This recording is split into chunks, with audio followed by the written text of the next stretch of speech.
What's happening? Welcome to another edition of PWT Live Show Saturday nights. Yeah.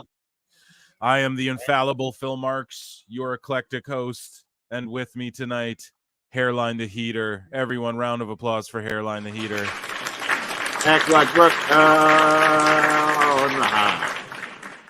Paul Nolan may tune in. You guys know. People might tune in. People might not. You already know.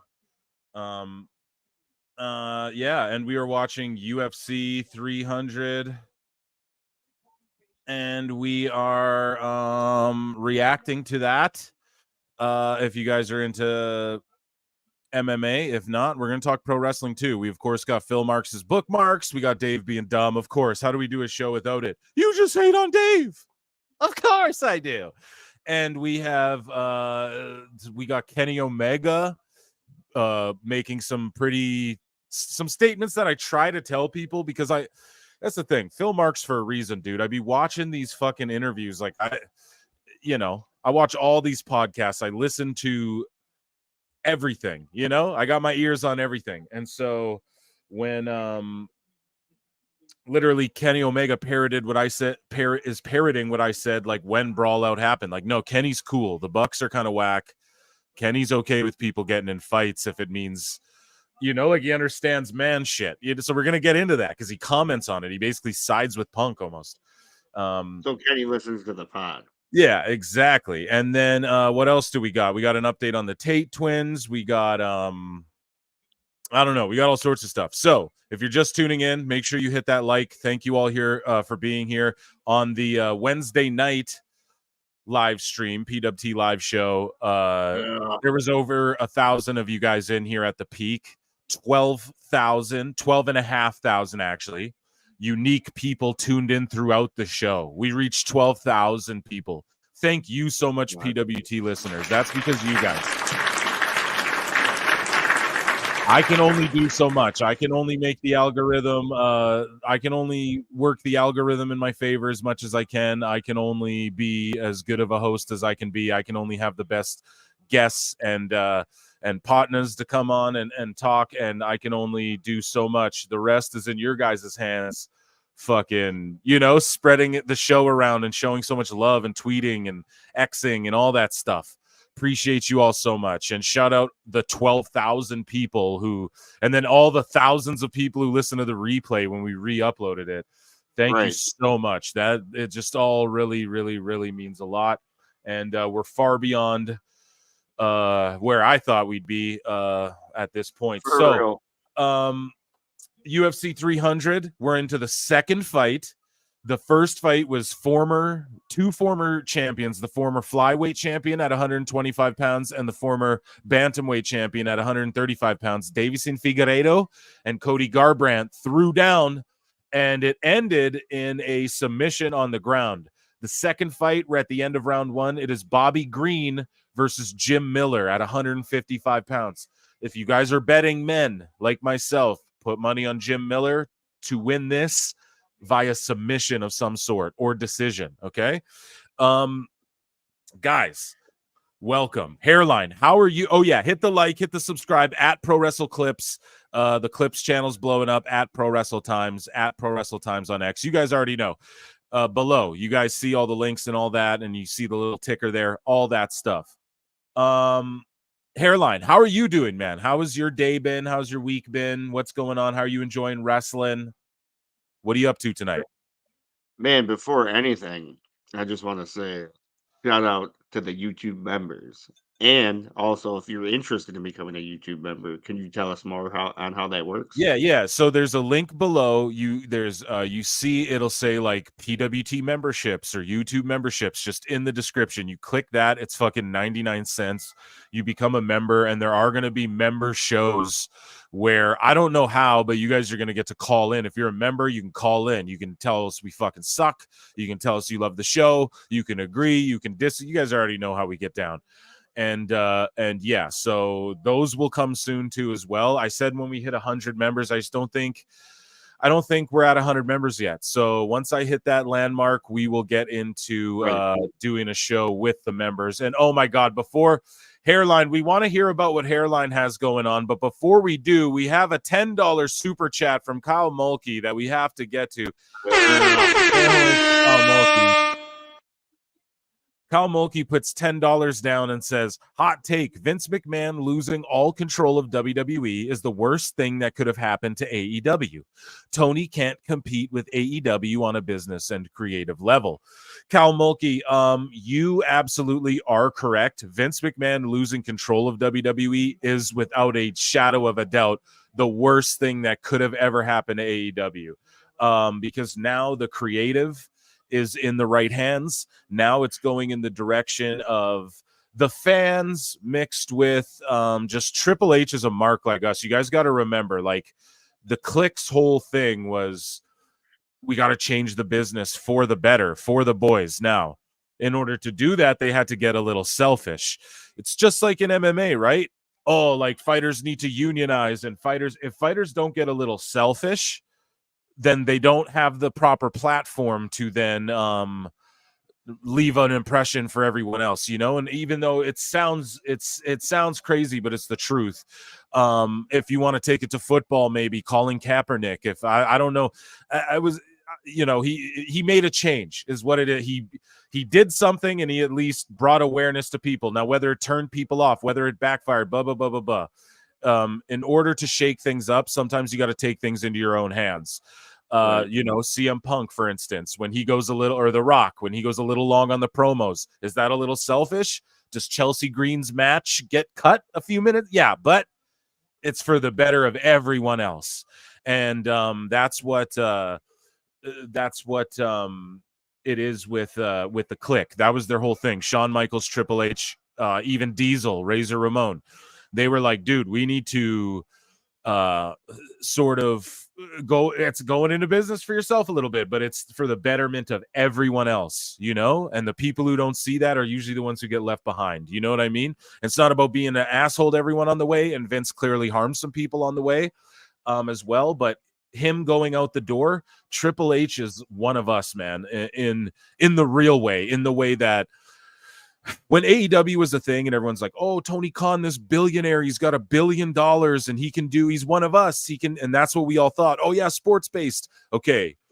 Triple H just got that. He just got handed the $1 billion conglomerate pro wrestling corporation, and he's one of us. You know, he had to go be one of them for years, for 30 years to get to where he is now. But because of that, he's in the position to be one of us, to where he's going to listen to the fans. He's also going to go with what he knows is best. So don't worry about that. Like, we're not worried about him not having a backbone. We're not worried about if a fight breaks out, Triple H isn't going to be trying to stop the soda water from getting spilled. He's going to be in the middle. He's going to make sure nobody's fighting, right? Like, we understand that, and we understand that his creative direction, if you trusted him with DX, oh, the PG DX sucked.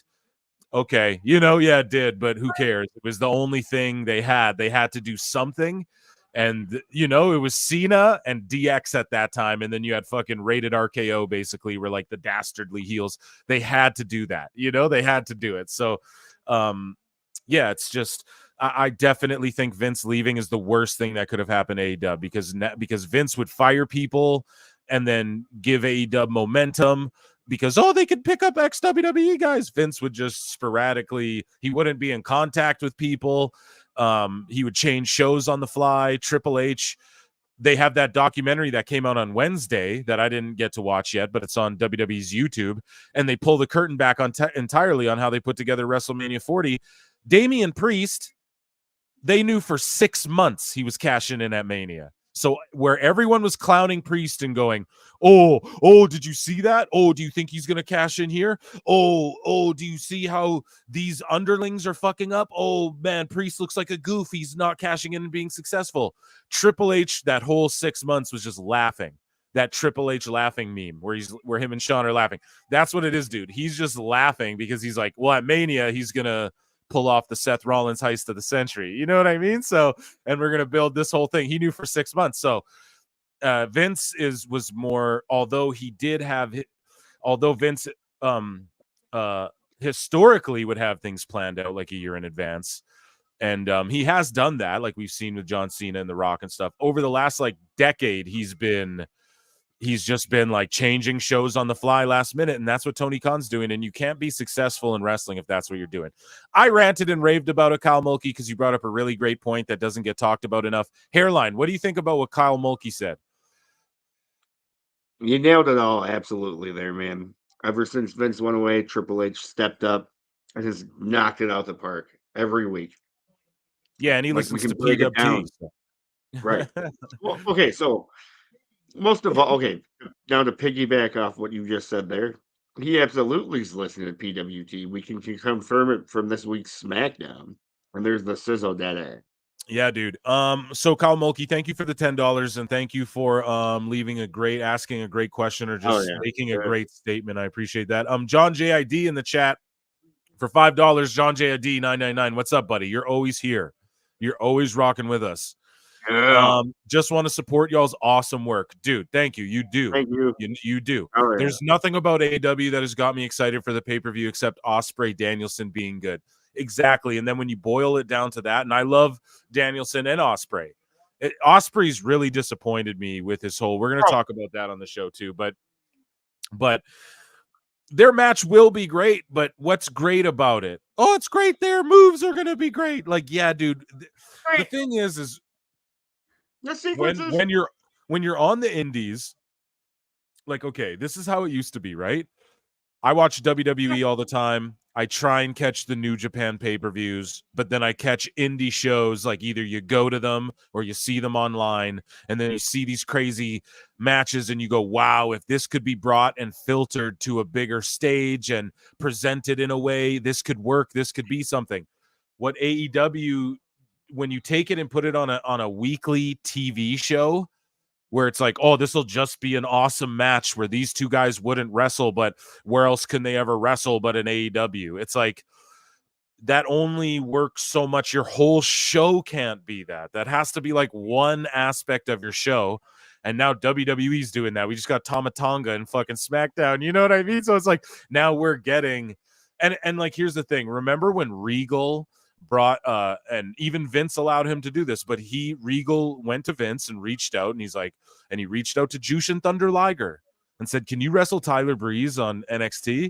And he did it, dude. Jushin Thunder Liger wrestled Tyler Breeze in NXT, okay, and did a job for him. You know what I mean? We're gonna get that again. You're gonna see that. I'm telling you, we're not outside the realm of like, oh, in a special attraction match at SummerSlam, here's fucking, who's the New Japan guy, who's the top, I guess Moxley is the world New Japan champion. But yeah, thank you for supporting, John JID. And then we have Castle Helford supporting just with $1. Thank you so much, Castle Helford. You forgot to write down your question, so if we see you in the chat, we'll try and read whatever it was you tried to say. Just to get to some member chats. Oh, look at here. Inception. 142 of you guys watching. You guys know what I'm going to ask you to do.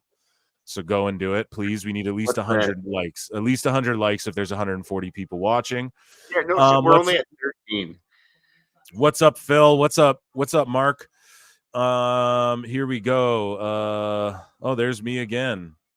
Yo, what's up, everyone? Hope you're having a good night. We are John JID. We're trying to Phil Marks, bookmarks. Yeah, we need something because I don't sing good enough. No matter what Kenny says, I can't get over him wrestling a child. He'll always be bottom of the barrel for me. See, I can get over that kind of shit. I don't really, if no one saw it, like, okay. How do you explain this? Like, who's a guy like in AEW where it's like, if no one saw that shit, like no one saw the blow up doll shit until everyone started freaking out about the blow up doll shit. You know what I mean? So as long as like the majority of people who watch WWE never saw that shit, you know, it's just the IWC. So like, you know, if like when Kota Ibushi, you can't tell me Kota Ibushi in the Cruiserweight Classic in WWE wasn't fucking phenomenal. You know, it was like one of the greatest runs ever. Right. And then he just dipped the fuck out and went back to Japan. Or he wrestled a couple matches in NXT. Yeah, Bushi's the man. He's really done it all, but he's worse now. I'm sorry. And like, I don't mean that disrespectfully. It's just for the love of God, Coda. I'm happy. Like, that's a guy where I'm like, yes, like Tony, just pay this guy to sit home because, he's fucking really, I don't know, man. And that's what people don't get. Like, you got to understand with people like Osprey, and that's why Osprey's coping with that. He is, bro. I love Osprey, but he's fucking coping with the whole Triple H grind thing. Like, Triple H never, let's talk about that hairline. Triple H never said his name. Okay. Are we going to talk about Dynamite? I mean, sure, yeah, fuck it. I mean, I'm not. Do we need to? I got fucking clips right here. I got stuff. We got stuff right here. This is what I'm trying to say. Osprey is he comes out. He does this fucking promo about it all Dave talks about it as well. So we're gonna get into Dave and stuff, but yeah, there's only a minute left in this fight. So I said Green by decision. I mean, pardon me, Miller by decision, but he's super bloodied up and he's gonna lose. So good thing you didn't bet like I did, because you'd have fucking lost some skrills. Good thing I parlay. We'll get into that. I should do no, I shouldn't. Invisible hand grenades always the worst. Yeah, okay, but here's the thing with Osprey, dude. So here, I can pull up AEW Dynamite results. I mean, we blew it to death. Like, I don't even actually want to talk about the show because it was garbage and I reviewed it live on the live show. What I want to talk about, because I didn't really talk about it on the live show when the footage was shown, was the Osprey promo, right? Which I don't want to play because they're fucking copyright striking everything. But basically, Osprey cuts a promo and goes like, bruv, you think I'm scared of the grind? I'm on a plane 8 to 10 hours every week to the UK and back. And I'm sitting there going, Osprey, that's an 8 to 10 hour first class flight to your house. Do you know how many wrestlers wish they could just get flown right to their house and right back to the whatever town they're in once a week? You're wrestling once a week, maybe. You're wrestling 4 times a month, maybe. That's part-time, bro. And Osprey, you're coping, and we've put you over so hard. Hairline says it, the theme song, but feeling in the sky, whoa, like fucking that shit slaps. We all love Osprey, dude. Eric Bischoff, everyone puts Osprey over because he deserves it. But here's the thing. We still point out the flaws. You're coping with the grind thing, bro. Because Triple H never said that it was you, but you took personal offense to it. Meanwhile, he was negotiating with multiple people. Like, for instance, like Brian Cage fucking just re-signed for a bunch of money to stay with Tony Khan because Tony Khan knows that WWE would take Brian Cage and make a shit ton of money with him and blow him up into like this huge fucking, like, he'd be like, you know what I mean? Not like a household name or anything, but they would take him and he'd be like a credible threat. Like, he'd be like a real guy on their roster. Tony just, you'll be in a 6-man in ROH. So he just keeps paying that guy. But good, Cage is in his 40s. He's got kids. He just had a new kid. It'll be great. Yeah, all of this. So like, he deserves that. And I'm never mad at a wrestler. Like, people come under the comments and go, like, I tweeted out, I said, bruv, 8 to 10 hours once a week. Dominic Mysterio spends 8 to 10 hours every 2 days in a fucking rental car making the towns.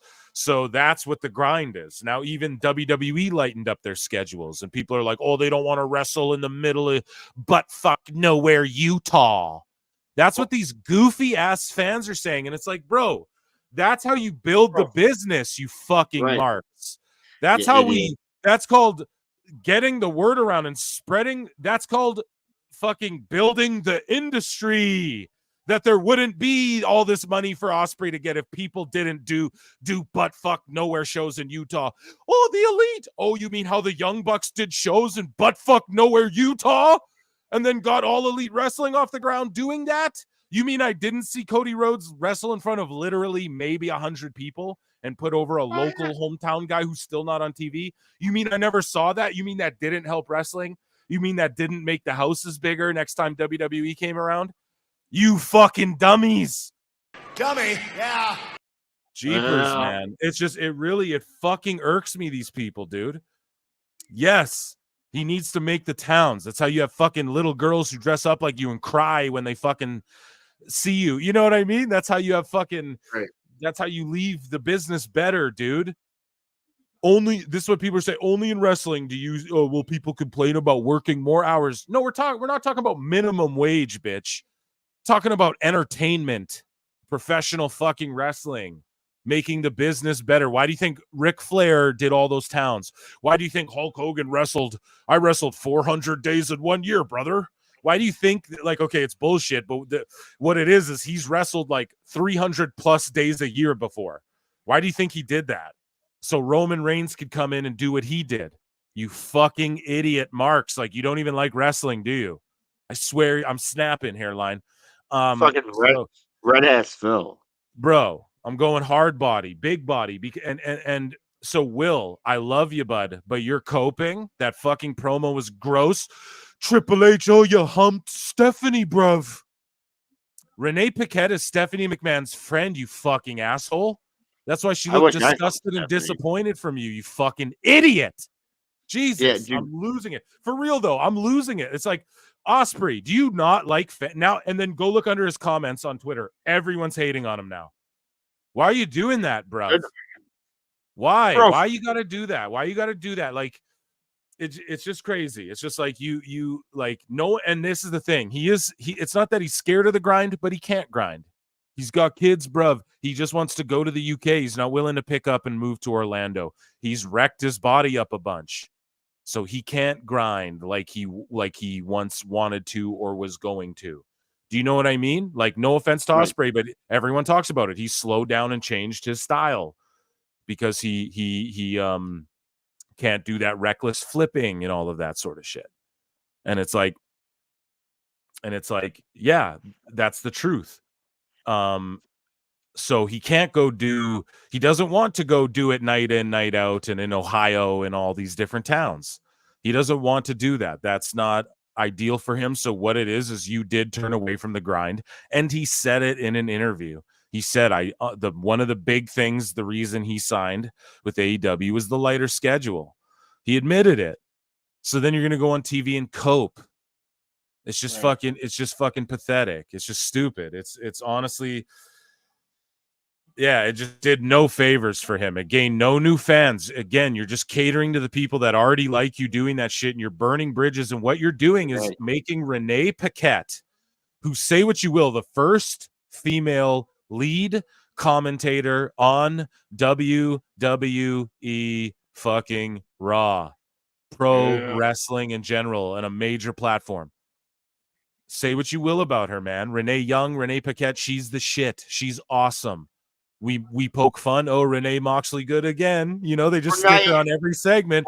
We make jokes, but it's no one's knocking her skill or her work or anything like that. You can't. I listened to her fucking podcast. You can't knock her. Here's the thing. She's friends with Triple H. She's friends with Stephanie McMahon. You're fucking like Osprey's being a mark saying stupid shit. You know, that's just like you. And then you have Renee looking down. You have Shivani looking down, like disgusted with him, with the state of things when that footage is being shown. Like, and apparently, so Dave Meltzer.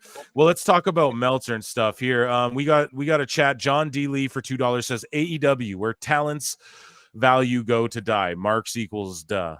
Yeah, exactly. Yeah. Phil Marks and duh. Exactly, man. And thank you for the $2, John D. Lee. Thanks for rocking with us. Hairline, I just rant and raved about it. What did you make of the Osprey shit? And I guess everything I was just fucking blabbering about there. Like, what are your reactions? And then let's talk about what Dave had to say about it here. It's crazy he would burn his bridge with the WWE this soon. You know, like, do you think it's fully bridge burning like they forgave Punk? I don't think it's a full bridge burn, but it's a now we're definitely not signing you for big money. Like, now you're really gonna come here and work your way.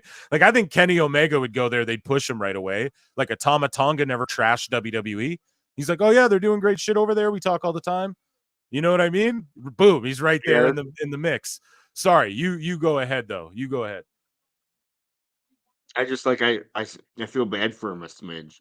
He really fucked up with this, man, and like kind of like to piggyback off what you said, like I feel bad for Renee, man. Like those are her friends, you know, and outside of that, like it's just like okay, now I want to tune in to fucking Raw or SmackDown to see why this guy's dissing, you know what I'm saying, Triple H or whatever, you know. So it's just it all backfires and it's all just stupid and it's counter programming most of all, you know.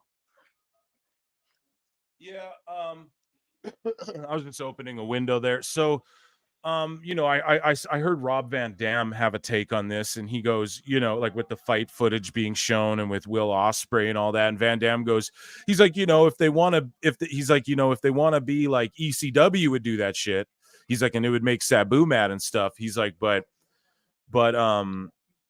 you know, ECW sort of acknowledged they were kind of underneath. And really think about it. ECW did that, but they went out of business and were being funded by the WWE fucking E. Vince McMahon funded ECW. That's why ECW was allowed to go get over on WWE TV. You know, that's the only reason. If anyone doesn't realize that all these years later, let's get real here. But Van Dam's also said, he's like, but if you're trying to be the, hey, we're the equivalent, we're the competition, we're the Right. greater than or the equal to, it's just you know,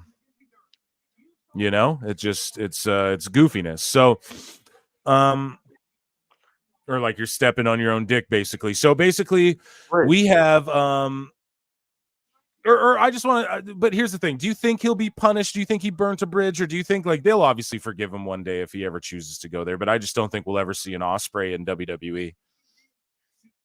I don't know. Like, I just like if say he does go to WWE, it's going to be NXT, and they're going to make him go through the ringer, and like, I don't know, young and naive, I guess, like fucking Queen Amidala. Fuck. Yeah, man. So we have Jessica Andrade. She's fighting. I forget here. I actually forget. Marina Rodriguez. That's it.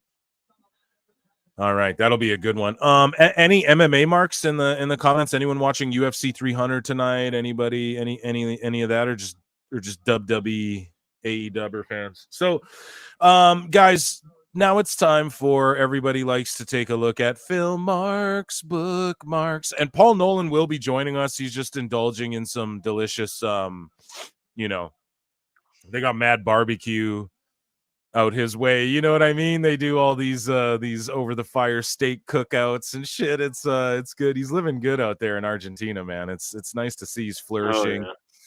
He's doing really good. But yeah, it's time for film marks, bookmarks. Hey, marks, bookmarks. We're all marks. Okay. I had a bunch of shit in here. So Oh yeah. basically touching on the Ospreay stuff. So just okay, well, I guess it's the segment film marks, bookmarks, but you guys, it's also everybody's favorite segment, Dave Meltzer dumb moment of the week. Oh.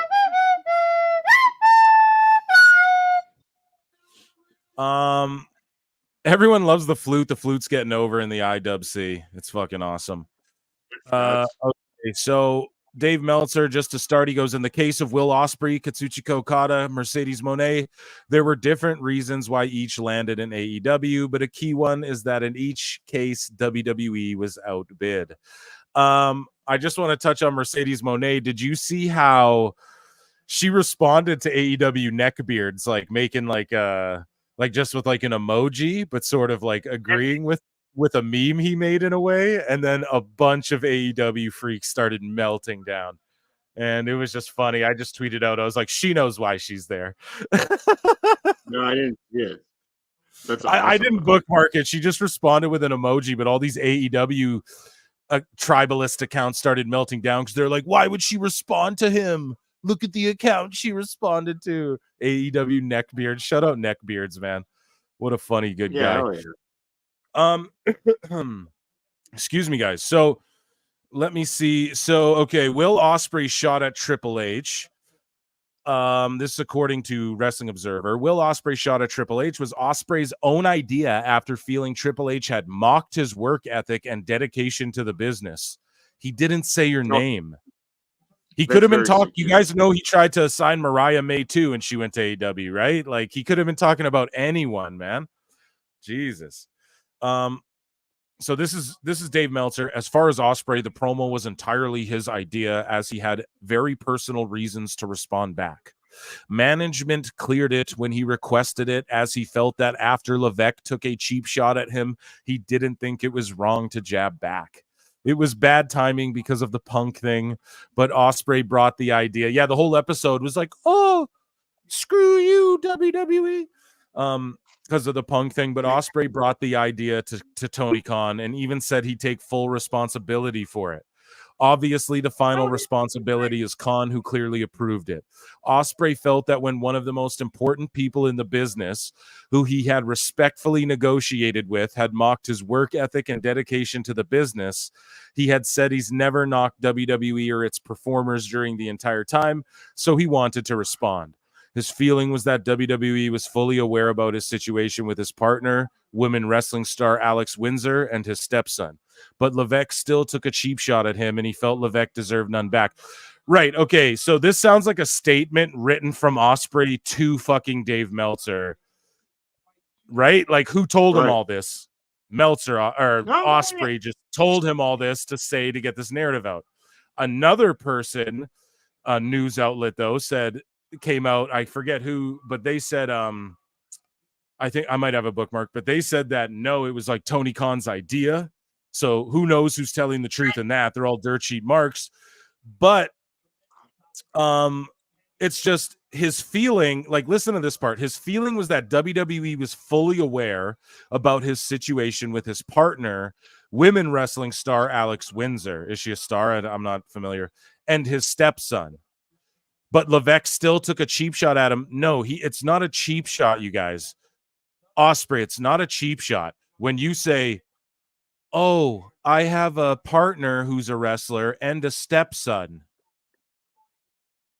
Yeah, they understand where you're coming from because they're human beings, Ospreay, but that means you're afraid of the grind because of your partner and your stepson. Let me explain. Do you know how many people have sons and stepsons? Jade Cargill has a daughter and a husband who's in the MLB. Or I'm not sure if I think he's in the MLB right currently still. So there, do you understand? It's now, okay, maybe that's a bad example. Oh, an MLB player, millions of dollars. Okay. But do you know how many people have kids who would give anything to have to move it to Orlando for just a chance at NXT? Who have wives and stepsons and shit. So no, he's not mocking you. He understands this, but he's like, yeah, we all got struggles. It's like that show, America's Got Talent, right? The reason it fell off. Now, a lot of people still watch it, but the reason it fell off from what it once was because, okay, we get it. Everyone has a story. Everyone has a sad story. And I'm not one of these guys like, oh, pick up by your bootstraps, but like, for real, though, like, right. We get it. You have a sad story. That's why you tell jokes or dance or spitfire or whatever the fuck. We get it. Triple H isn't being insensitive to that, but that's what the grind is, bro. It's picking up. Okay, so you've been able to stay based out of UK this whole time, right? And you've been grinding, but now you have the opportunity to go to probably pack your family up, move to Florida, and take over the world of WWE on a global fucking scale. I'm sorry, right. Ospreay, at Battle of the Belts, there's 1,800 tickets sold. They're in a 10,000 seat fucking building. There's 1,800 tickets sold, man. Okay? So that's what the grind is. That's what he's alluding to. Like, it's not disrespectful. It's just that he's heard that story 100 fucking times. Tama Tonga just lived in Japan for the last, or wherever the fuck he was at for the last 20 years working out of Japan, or however long he was there. Like, you see his mug on the screen. Like,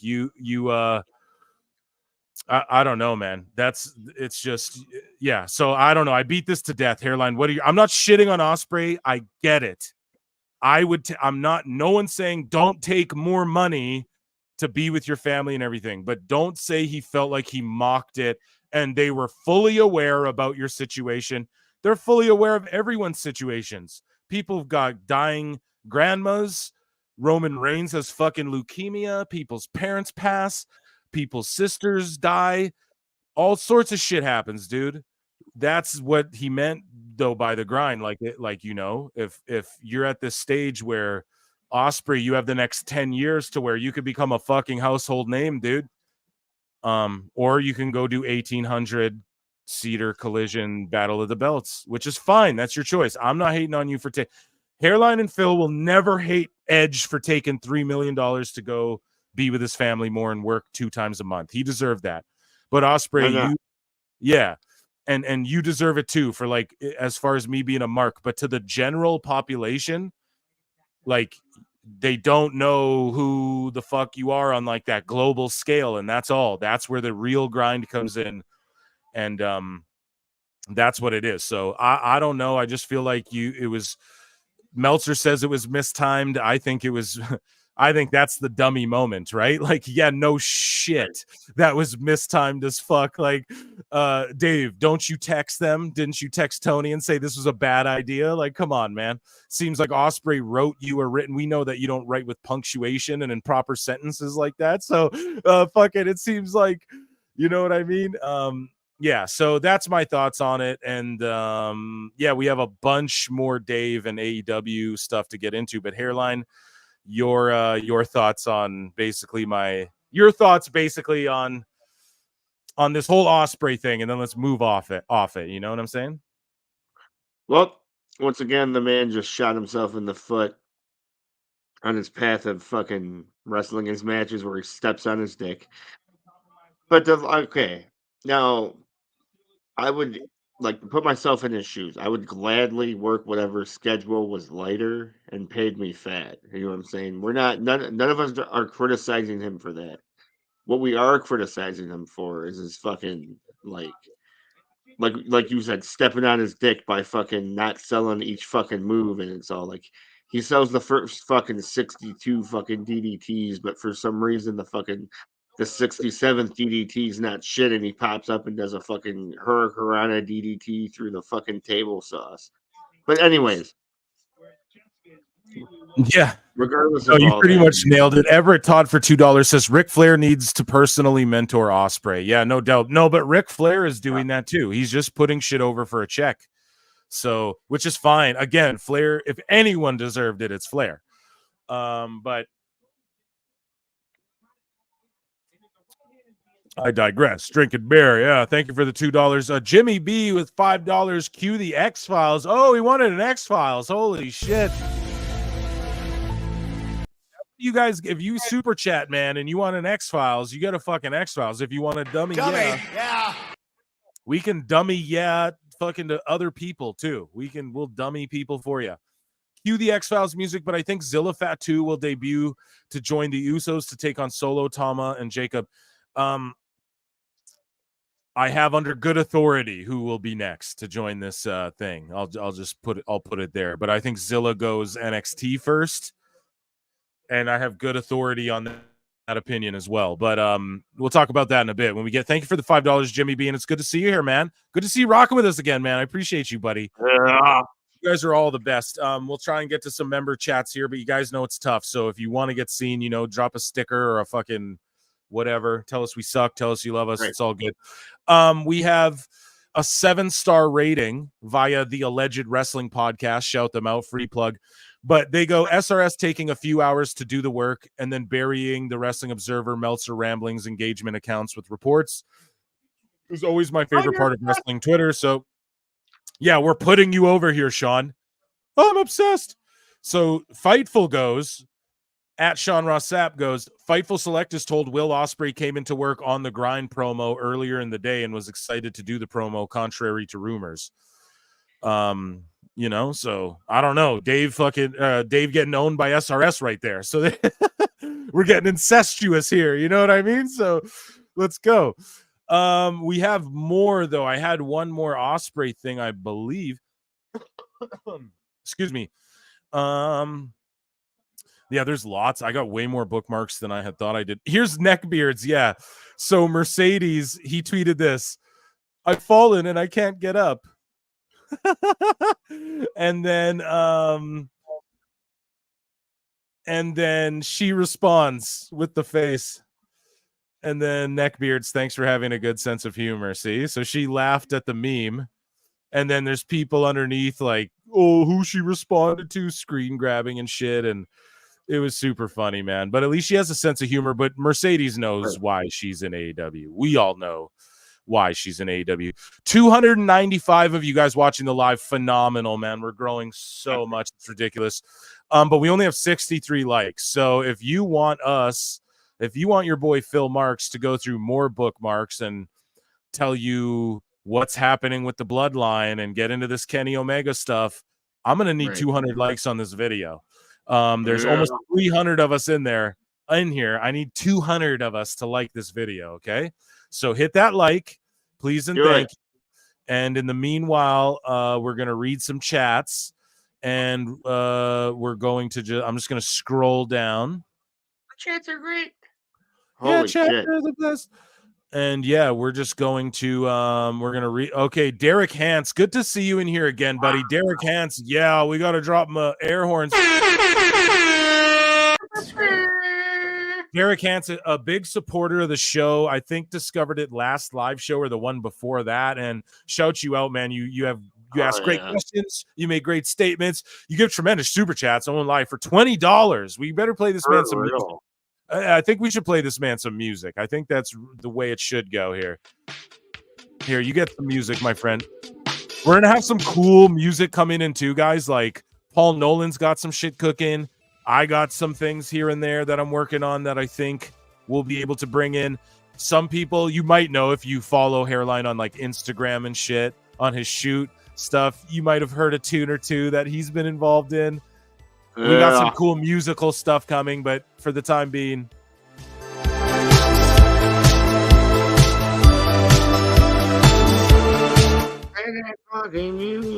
yeah, you get that good crime time music right there. Shout out DOGB. So Derek Hans says for $20, he says, I live in an area where you have two choices: stay here, see your family every night, but scrape by, living paycheck to paycheck, or go on the road and make great money, but are able to give your family a better life. Boom. Here, we got to give him a fucking grind. Because that's a lot of people, man. That's a lot of people, you know. Hairline's from a very small fucking town where it's either you leave and try and make it or you fucking grind every day. I'm from the same. Now I have more of a little bit of a trying to be a bigger town vibe, but it's a fucking town, and that's what I mean. You either leave here and try and make it, or you fucking don't. Now Ospreay, again, not to shit on him, but it's just he's been able to do all these indies. Do you know what I'm saying? He's been able to do them all from the UK thus far. Am I mistaken in my assessment of that? So now and people go, oh, he's been to Canada, UK, and Japan all in 1 week. Yeah, but he doesn't do that every week. Fucking Dominic Mysterio's in Montreal, then Ohio, then one night of sleep in Nashville, then whatever. And people will go, oh yeah, well, what is that? It's building the business. It's why WWE so hot. It's why AEW's not hot. AEW has zero TV audience, and they don't have house shows where they're saying, well, here, you like what you saw here tonight? Watch our TV show every week on Wednesday. They're just only shooting TV. It's not even a real wrestling company. It's like it's like reality TV, right? It's like a scripted, live, weird thing where these guys are wrestling, and that's it. No house shows. Some people will go, oh, WCW didn't do house shows. Cool. And look what happened to them. You know what I mean? Like anyone could bring up, oh, well, ECW did, and look what happened to them. Sorry. We covered the Derek Hans. Thank you so much. Hairline, what's your thoughts on what Derek Hans had to say? And then we have to move on from the Ospreay stuff. Man, like that's just part of like being an adult, is like doing what you got to do to get your family fed and whatnot. So like, oh God, I don't know, man. Like the thing here is like we shouldn't be like attacking Osprey for wanting to live a good life and like Yeah, that's not what the and all that. criticism is at all. No one's criticizing that Right. at all. Like never. Listen, man, he's the one that showed his insecurity here. You Right. know? So like Yeah. He listen, validated everything Triple H said by like owning it as if anyone even knew Triple H was talking about him. okay, to sum it up in a nutshell here. Look at there's a fucking shoe laying right there. If you want to wear that bitch, go ahead and wear it all around town and represent it. But if that bitch don't fit, then it doesn't fit. But it seems like Yep. that shoe fits when it comes to Will Ospreay. That Yeah, thank you, Derek Hans, for the super chat. We have John yeah, JID for $2. Says, how do y'all think yeah. MJF will come back and when? Hairline, I'll let you go first on this one, man. How do you think MJF will come back? I'll give you an X-Files. And when do you think he'll come back? The truth is out there. I'm grabbing a beer. Yeah. You tell the folks. You guys, I don't know, man. Like Phil said on a previous live cast here, I really think it was a fucking shame that MJF came out and tweeted at The Rock what he did. Like, he should have really just laid low and whatnot. But most of all, like, okay, so like, let's break this down. He's gonna come back, and what's he gonna do? He's gonna do the Adam Cole shit, which is like completely fizzled out and like barely any fucking temperature in the room at this point. You know what I'm saying? So like, I don't know, man. Like, I just want to see MJF come over to WWE, but obviously, fucking, he's gonna keep working the money mark Tony Khan, you know, and like, I don't blame Do him. you Once think if again, he you know, goes? like, Oh, sorry. no, it's all good, bro. What were you saying? I was just saying, do you think if he goes to trying to raise my microphone here. Do you think if he goes to WWE, they send him to NXT first? Let me ask you that. If he what? My bad. Sorry. If MJF goes to WWE, I may have misspoke and said AEW. If he goes to WWE, do you think they stick him in NXT first? Ugh. I don't know, man. You think he's just a main roster guy right away? Yeah, absolutely. Yeah. I'm not too sure on that. I believe this ladies' fight Hold on, X-Files me. went to a decision. I believe. Sorry, guys. I'm adjusting microphones and watching fights here. If anyone's tuning into Collision as well, give us some fucking spoilers. Hairline, go ahead. The truth is out there. All right, so imagine this: CM Punk comes back. Yep. Feuds with Drew McIntyre. Beats Yep. Drew McIntyre for the belt. You know, He's. okay. I So think Punk's obviously, cleared. I think Punk's cleared. Not to cut you off. I've heard he's cleared, but I can't confirm that. Go ahead. SRS tell you that, or Yeah. Okay. Come on. you guys? They're actually friends. It's all work. No, okay, but imagine this, man. So like, obviously, Blueso is going to be the next champion, and then Blueso loses to fucking Drew McIntyre. Drew McIntyre loses to CM Punk. CM Punk's cutting his promo on Raw, and bam, he's interrupted by MJF. How huge would that fucking shit be? It would be huge, but it ain't ever gonna happen. MJF signed like a while ago with that whole no-show. Oh, he no-showed, and then he got squashed by. That's when he signed. Okay, I'm telling you guys, he signed all the way back then for like 7 years or some shit like that. So, which is good for him because he'll still have more years. But we're fantasy mark booking here. So, how would I bring him back? I'm just gonna assume you mean AEW. I would have him come back. I would have him because they left him where he was like babyface is what they tried to do with the devil thing.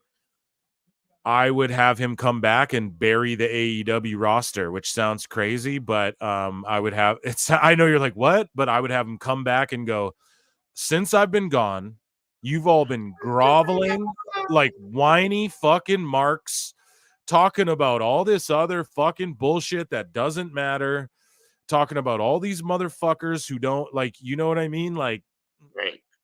blah, blah, blah. We're bigger and better. This pillar's a goof. He's not even in the company anymore. You know, this pillar's got slapped by CM Punk, my hero, or no, don't even bring up Punk. Just this guy's a fucking goof and got slapped, made us look like goofs in AEW. Fucking this guy here, this other pillar is suspended because he can't keep his goofy mouth shut, Sammy Guevara. This other goof is fucking hurt because he's jumping through glass and climbing fucking mountains. And I'm the only pillar left standing. And I'm here to fucking tell you that, fucking do the, because he's like the heely face guy. Do the Trump thing. Oh, it's cringe. Don't go political, but be like, I'm going to make AEW great again. You know what I mean? Like, do that sort of fucking thing and do like the Colby Covington. We're like, yeah, he's a prick, but he's our prick, and we got to get behind him. Now, they already did that. Not really. They did all this spooky devil shit. They try, you know what I mean? They muddied it up with all this goofiness. Do something like controversial that doesn't fucking cater to WWE. Like, just put over AEW, what's good about AEW, and bury the goofy shit of AEW. And that's how I think you get himself over. We're talking about what is MJF going to do with the creative freedom and the lack of leadership there. That's what I would do. We talked about it earlier in the show. I'd go into business for myself a little bit. I would.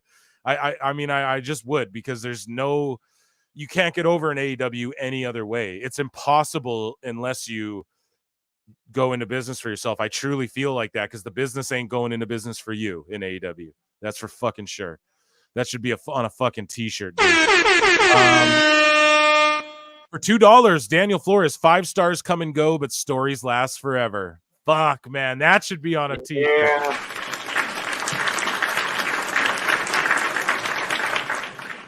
What a great fucking comment that was. Thank you, Danny Flores, for that. Real.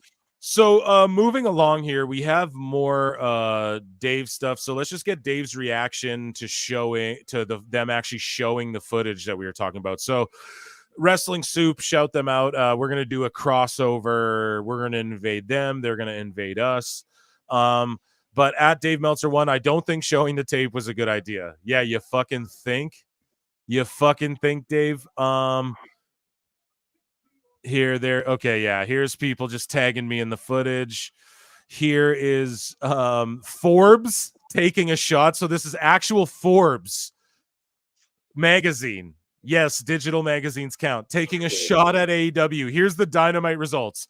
Edge defeats Penta El Zero Miedo for the TNT Championship. CM Punk defeats Jack Perry. Backstage footage from all. Oh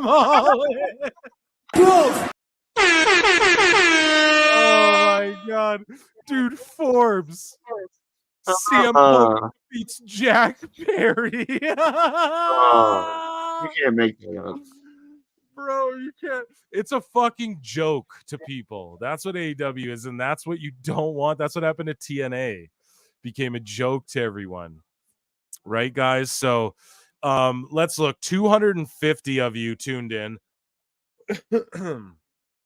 The likes are at 105. I'd like to get them to 200. If you guys really, it just helps us so much. It's the free way to support, and it's how you, it's just how you help this grow. I mean it. You got, what does a like do? It literally, 1 or 2 likes make all the difference. It's not a joke when it comes to the algorithm. I'm not going to bore you guys. If you guys want to learn more about that, listen to Eric Bischoff's tremendous podcast with social media expert who worked on UFC, helped blow up their YouTube, and actually worked with TNA and blew up their YouTube to where TNA's YouTube was surpassing AEW's.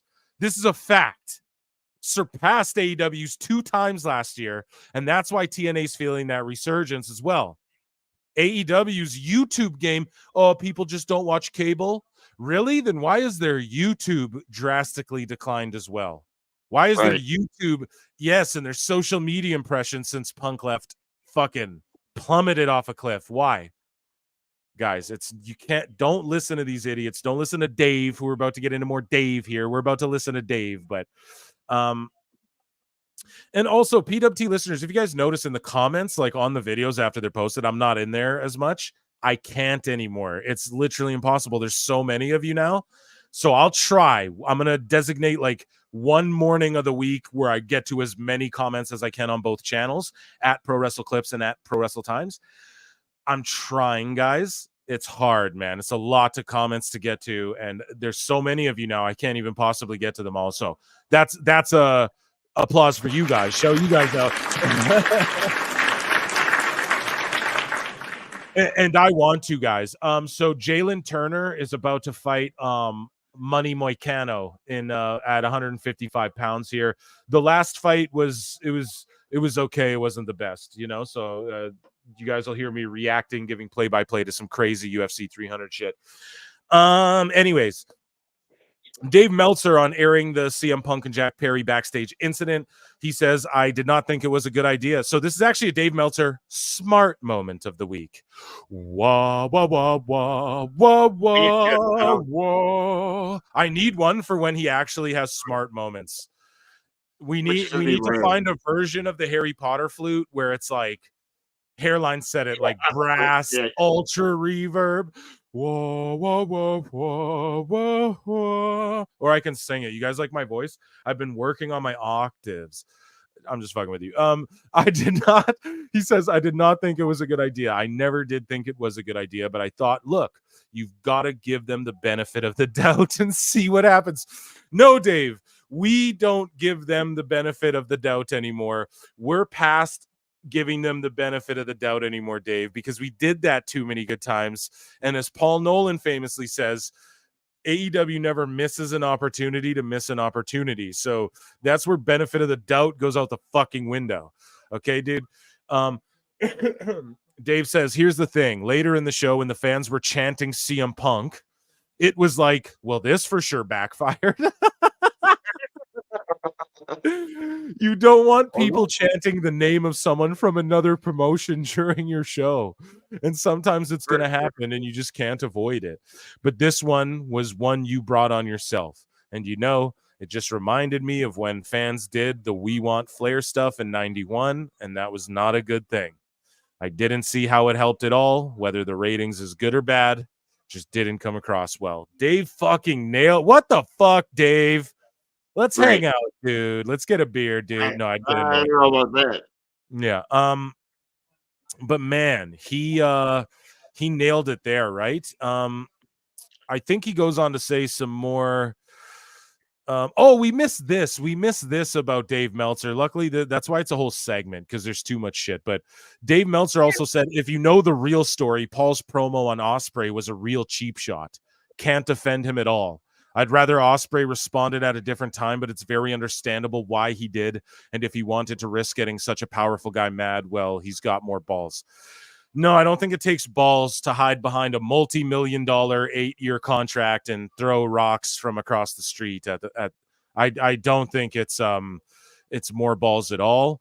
And yeah, Dave, that's fucking now. That's him backtracking a bit, and yeah, dude, that's not backtracking, but it's just saying like can't defend Paul at all. Why can't you defend him? He didn't say anything, dude. Like, he didn't say Ospreay, you fucks. And so then here's Dave, though. We're talking about the CM Punk chants. And here's more stuff Dave had to say. The Young Bucks have, quote, moved on from the situation with Punk. It was Khan's idea, or at least management's idea, to do that segment. And while they do want to move on from Punk, they were not negative about it. Their reaction was that they were heels doing a wrestling storyline. It was not their idea, but they were not against doing their job as asked. The basic gist, dude, the Bucks wanted to do it, Dave. Stop fucking defending them.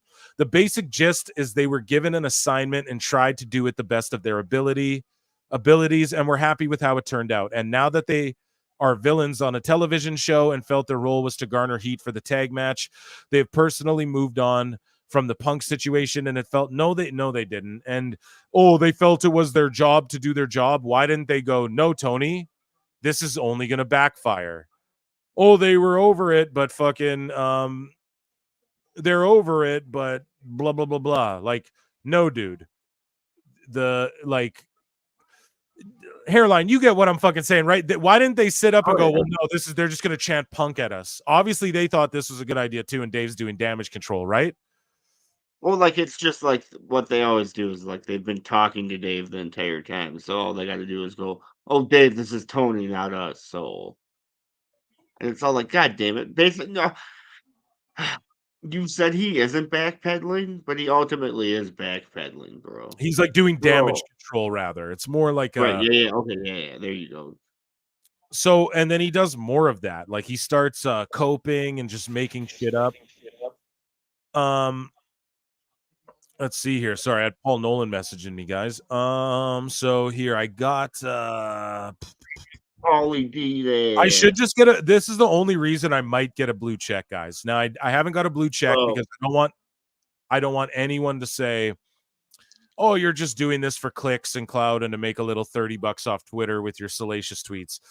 But I might get it just because then you can, what they allow you to do with a blue check is you can take your bookmarks and put them into folders. So I can go Dave Meltzer stuff, Osprey stuff. You know what I mean? Like I can, because that would help the show out so much. And I might get a blue check for that. And so that I'm saying it on the live show so that the Top Pod listeners know and can have our backs and shit when people try and come at me for getting the blue check for just like, oh, clickbait, cloud and fart. No, dude, I've refused to get one, but I might just so I can organize my bookmarks. And you guys know Phil Marks, bookmarks is a fucking bit. It's a segment. And I see other people doing the same shit now. I see other people, their whole show is just scrolling through their bookmarks. So, but hey, I didn't invent it, okay? I didn't invent the wheel here. Jalen Turner just dropped Moicano and tried to do a walk-off KO, but the ref, the infallible ref, Herb Dean, was like, nope, it ain't done. You got to finish him.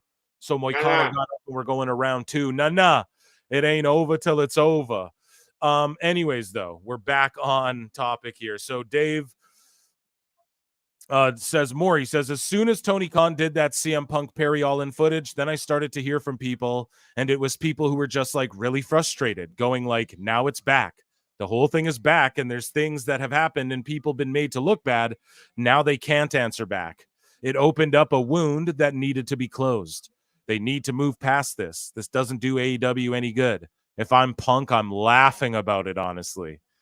Yeah, Dave, we were all laughing, and Dave saying smart shit, actually. For $2, Everett Todd says the only way to fix AEW is to have Shad step in.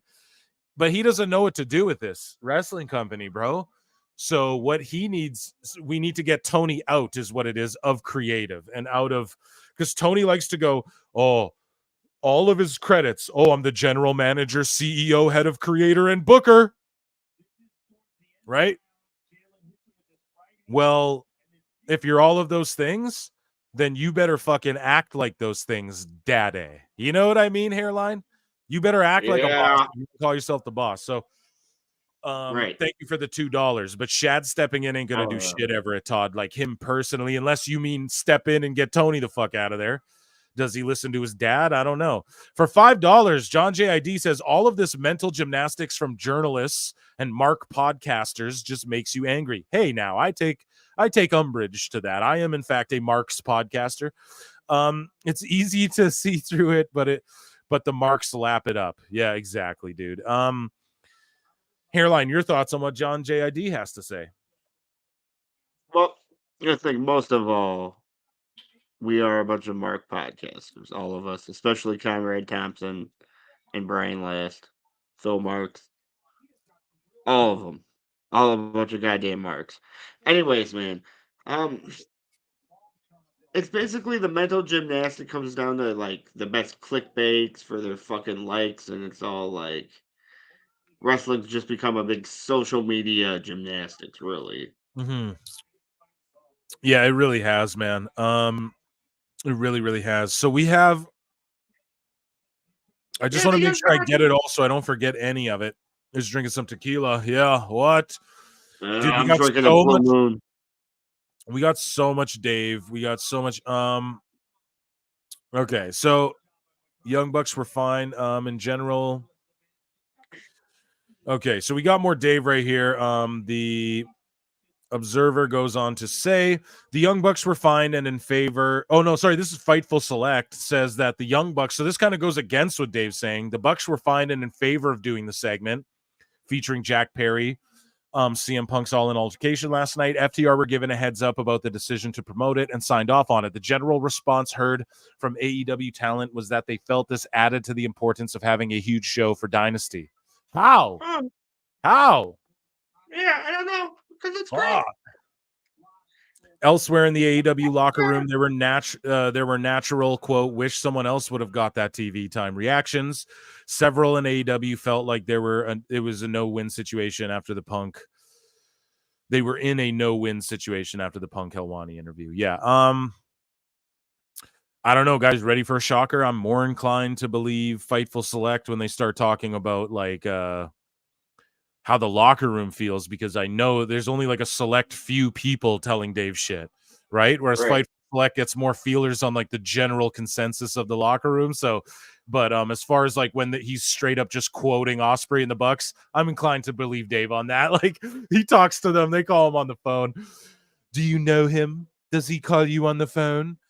Oh, here, sorry. Thank you, John JID, for the super chat. Appreciate you so much, man. You're the fucking man. Appreciate you so much. The whole chat's the man's. But we got more, and then we're gonna get into like Dave WWE stuff, which is just tasty. Always so juicy because he doesn't know shit about WWE. It's always the funniest. Here, I'll unbookmark that. And then there's drama amongst IWC nerds over like yarn dolls, and like Zelina Vega's got heat for stealing artwork. There's all kinds of shit we're getting into today. So Wikipedia, you go on Wikipedia, All Elite Wrestling is an American professional wrestling promotion based in Jacksonville, Florida. It is owned by Phil Brooks, aka CM Punk. Who did that? That is just it really is. So Wrestling Observer goes on to say the backstage morale in AEW is very low, as of a lot of people there are very frustrated with Tony Khan for airing that CM Punch and Jungle Boy backstage all-in footage. Yep.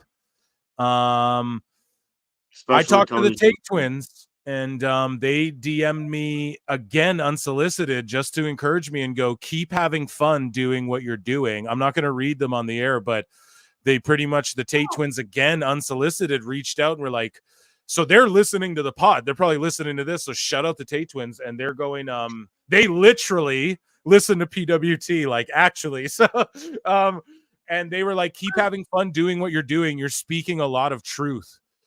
They're like, you're saying a lot of true things about how things are. And they sort of validated like, you know, and Money Moicano just teed off on Jalen Turner, pounded him out. Awesome. What a great fucking, I'm so glad Money Moicano won. So anyways, though, yeah, you know, the Tate Twins were like, just sort of were like, you're speaking a lot of truth about like things, you know, and just, I'm not going to say everything they said, but it's just, and they will come do the pod. They're like, we got you. We're going to come do it. But they're actually dealing with, there's NDAs and shit. Like, believe it or not, there's things in place at AEW, you know, there's things, you know, they didn't tell me anything that would, you know, anything, but there are things in place. And they said, basically, they told me they're dealing with a mess right now that they're going to clean up, and then they're going to come talk to us. So shout out to the Tate Twins. And we've always put Dalton Castle and the boys over on PWT. Yeah. Oh, yeah. Yeah. Oh, since the day one, we've always put them over. And said they need to go to WWE. And we even actually said on the show once, if Dalton Castle goes, those two boys need to go too, because they can't just, I think we talked about it. I think I asked you, like, do you think they just replace the boys with any boys in WWE? But yeah, but no, actually Tony did that. So on Supercard of Honor. So yeah. So shout out the boys, man. The chubby guy, he's got it. Yeah, and they're just really good guys, man, just trying to make it in wrestling. And they're extremely, like, you know, they'll admit to, like, they're undersized dudes, and they, for what they've been able to make this gimmick with Dalton, who loves them, by the way. Dalton has their back. Like, this didn't make Dalton happy, I'm sure, if I'm assuming. X-Files, right? I'll X-Files myself, but I don't need to X-Files myself. I will. And we'll just say, like, if the truth was out there, Dalton Castle's pretty mad about this, you know? So so here we go. Anyways, guys, more Dave. Dave, the moose is on the loose. So Dave Meltzer said, so now he starts lying. So after AEW starts DMCA striking, copyright striking, and pulling down videos, ours is still up. PWT still up everywhere. Never pulled down or anything. So, you know, they're pulling down videos and everything. Someone's going to go stooge it now. I'm talking too much shit. But Dave Meltzer starts. So there was fan video now being pulled down. So now fans who were in the arena filming their own video, Tony's pulling their he's Don Stevensing fans' cell phone footage. Now, remember when Tony Khan said, we're not going to pull down signs. We encourage you to wear shirts from other companies. We're not going to pull down videos, blah, blah, blah, blah, blah, blah, blah. Now he's exactly doing, he shouldn't have talked all that shit because now he's exactly doing what he said he wasn't going to do. And why? Well, because he thought it was all going to be great and everyone will love me and I'll just only be on Matthew Gregg Botchamania. He just thought it would be fun on Botchamania. He didn't think people would clown him for this shit show. So now Dave starts lying. Now I'm going to play another fucking flute. Good. Okay, because he deserves another one here. He does. Because now he's getting into dum-dum territory. He starts lying and saying there was loud fuck CM Punk chants during AEW on Wednesday. When the footage aired in the building and people saw Punk, a small CM Punk chant started. It was the biggest. The CM Punk chant was as big or bigger than the thank you Jack chants that two neckbeards tried to yell. Two people were like, fuck CM Punk, two neckbeards. And then he said there was a reaction to the shove, then there was a loud fuck CM Punk chant. None of this made the air. Dave's making that up. The Bucks got CM Punk chanted to them on air. Dustin Rhodes got his biggest pop when he did the Crossroads. There was no fuck CM Punk. Even, how does that work? Fuck CM Punk. Fuck CM Punk. Try and rhythmically do that chant. That's not a wrestling chant.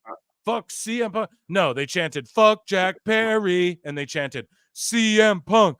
CM Punk. And two neckbeards went, sucks. All the videos were there, but once they started pulling fan footage down, now all of a sudden Dave's spreading this narrative. Well, I tweeted some shit out and I explained what I just explained to you on the show. And I had people who were in the building who listened to the top pod who responded and said, I was there.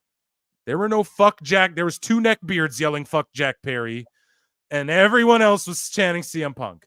And we're basically saying Punk was right in the whole building. That was the consensus among the 2,000 people there. Okay, guys. So I don't know. We listen to the people. It's for the people. That's why we do this. Okay. So I listen to the people before Dave. Okay. Dave needs to clean his fucking room. That's what needs to happen. And then I'll listen to Dave. Okay. That's a fucking throwback right there. Yeah, dude. When Dave does that, I'll fucking listen to Dave. You know what I mean? I think I don't know if that's all. Okay, when Punk did his interview, I asked around, who is this? The Wrestling Observer, Jack Perry footage with air. Then I started from hearing from people. So people were frustrated. Okay, we already talked about that. I'm not going to read Dave's broken fucking trash English while I'm buzzing off tequila. It just seems stressful. I'm trying to have a good time. So Bully Ray goes on a rant. You guys, I got a lot for you tonight, man. I really hope you guys are hitting that like. Please and thank you. There's 267 of you watching now. Where are we at here? Guys, get us to 200 likes, and I will stop bringing up likes. Just 200, and I'll stop bringing it up, okay? We're at 124. So if you guys don't mind, please and thank you. I really appreciate it. Let's see here. We got John JID saying Davey Boy is taking L's after L's. Hey, Davey Boy Smith was a legend. Do not call Dave that, John JID. Love you though, bud. There was maybe two people, like Phil said, doing a fuck. Were you there, John J? If you were there, John JID, let us know. Let us know in the chat. Shout out the chat. We want to get to as much as we can. Members, you guys are getting your own show, a members only show. So consider becoming a member. John JID will show you how. He'll explain it. John JID, you work for me now. Yeah. I guess you're employed now. We're getting to Vince too. Vince is all bought out. Vince is entirely bought out of WWE, guys. So everyone bringing up, they defend grapists and all this. Suck SMD, dude, as Paul Heyman would say. So here's the clip. Here's fan footage. Shout out Xander Elion, who says it's so embarrassing that they thought this was a good idea. Here's the fan footage, guys.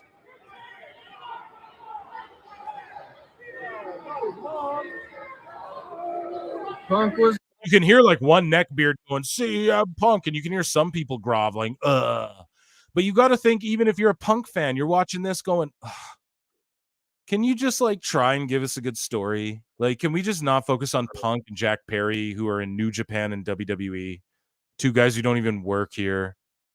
Do you know what I mean? Like, it's okay. John JID says, I wasn't there, but I just saw multiple videos. Yeah, me too, dude. That's why they pulled them all down. And then Dave said this story, guys. Okay. That's what happened. He invented this story after they started pulling fan footage down. It's not a coincidence. That's the timeline of events. Were we playing it? Yeah, we're playing it. That's right. Listen. Punk was right. It was. That's right, Punker. Listen, guys. Okay, listen. Do you hear the crowd? There's a bunch of people yelling, "Yeah, choke him out." There's literally people cheering for Punk to choke this guy unconscious. Do you not understand this? Like, are we in like different timelines here? Like, jeepers, man.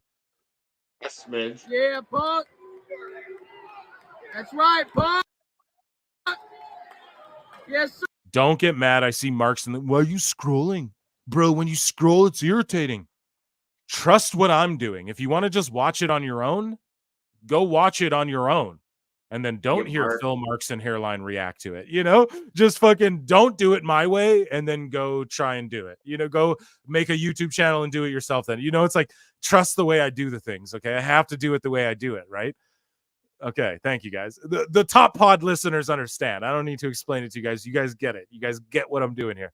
Here we go. Sir.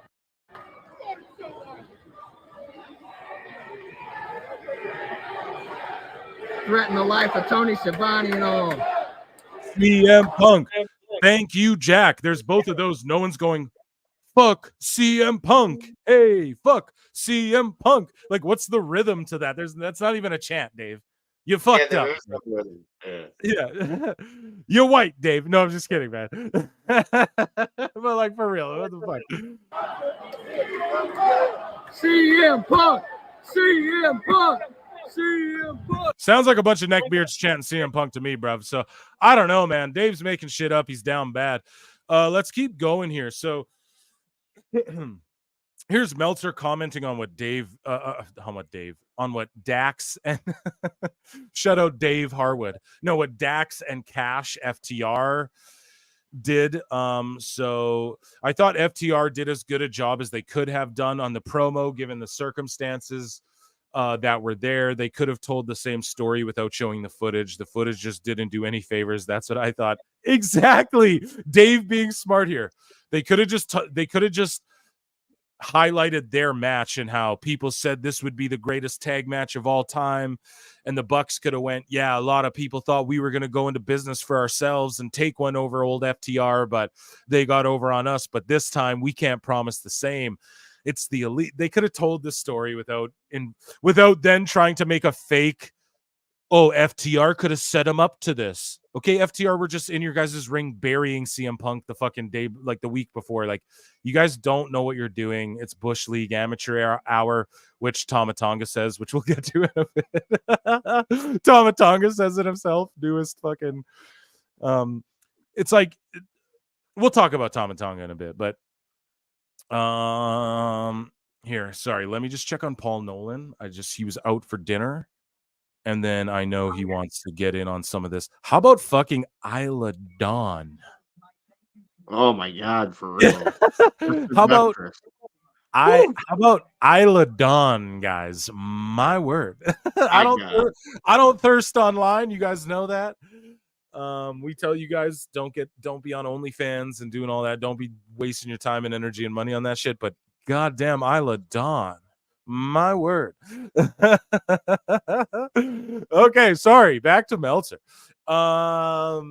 So she knows what's up. You saw that picture of Nick Aldis too. Hey, couldn't help himself. Did you see that? Yeah. Poor fucking Mickey James. Oh man, good stuff. Good stuff. Hairline, I'm coming across good to you right now, right? I'm moving my mic around, so I don't want to. Good. So we have Meltzer said what? The GOAT. We're gonna fucking, I don't know if this guy ever wants to come on the pod. He has an open door policy here. Dave Meltzer said what? Everyone go follow at Meltzer said what. Follows PWT. Supports PWT. No live crowd noise was played during the segment on TV. So this is a Dave quote. No live crowd noise was played during the segment on TV. There is, or at least was, live arena footage shot where the reaction was stated from start to finish, how it started and went during the minute or so. The issue details all of this. Please read this article. Oh my God, Dave. So he's just trying to say, yeah, there was no fan footage aired or fan audio aired while the brawl was being aired. But during that one little minute there, I assure you, they were anti CM Punk in that 1 minute that wasn't aired. But everywhere else you've seen footage, like on the TV show where they chanted CM Punk at the Bucks, and all the fan footage that's being pulled down, that's not real. Is basically what Dave's saying. That's usurped by the 10 seconds of people with no video audio evidence saying that they were chanting fuck CM Punk. Like, come on, man. You know what I mean? Like, come on. Like, what is Dave doing? Dummy, yeah. What the fuck is this guy doing? It's so stupid, man. Okay, so hold on. I just want to make sure we covered all the Dave AEW stuff. Oh yes. So this is the big one. I keep saving it for the end here. So Dave, here, that one's done. I'm gonna look at the top here, make sure I didn't miss. Okay, yeah. So this is the one I've been saving here because this is what Dave. He just takes it over the top here. I'm sorry, guys. I just want to make sure. Then we got a Bubba Ray to play. Okay. So Dave, the last thing on Dave, guys, as far as AEW, and then we got a whole new where he's talking WWE. So Dave Meltzer says the actual footage of CM Punk threatening Tony Khan wasn't even shown last night. So when CM Punk bursted out and was like, "Well, and you're a fucking mark" to Tony Khan or whatever he said, that wasn't actually real footage. Apparently, there's footage of Tony Khan in another area that, according to Alvarez, is private. We went over this on the last show. So according to Alvarez, there's footage of a private. Do you know what I mean? There's private footage of an altercation between Punk and CM and Tony Khan, where Punk is threatening and cussing out Tony Khan in private that we all didn't see, where Tony Khan feared for his life. That's crazy. Completely a lie. That's completely fake. This was the moment right here in front of everybody. And this is more damage control from Dave. So Dave, the actual footage wasn't shown. The incident with Tony Khan was not going to be shown, and it wasn't shown. But now what's happened is that people are going like, Tony said he threatened my life. Where's the footage? And it's just like, he did say that. And by showing the footage and having nothing of that, it just wasn't well thought out. I suppose you could have shown the footage too, but that doesn't even play into the storyline at all. No, Dave. No, Tony Khan. CM Punk did not threaten Tony Khan's life in any way, shape, or form whatsoever. This was the footage. You guys are doing damage control because Tony went online and went, "Oh, wow, I really am a privileged billionaire who's never actually felt threatened physically or anything in my entire life." Okay? That's actually what went down. And Jimmy B just said, as we get into the main card, for $10, Jimmy B, my God. Yeah.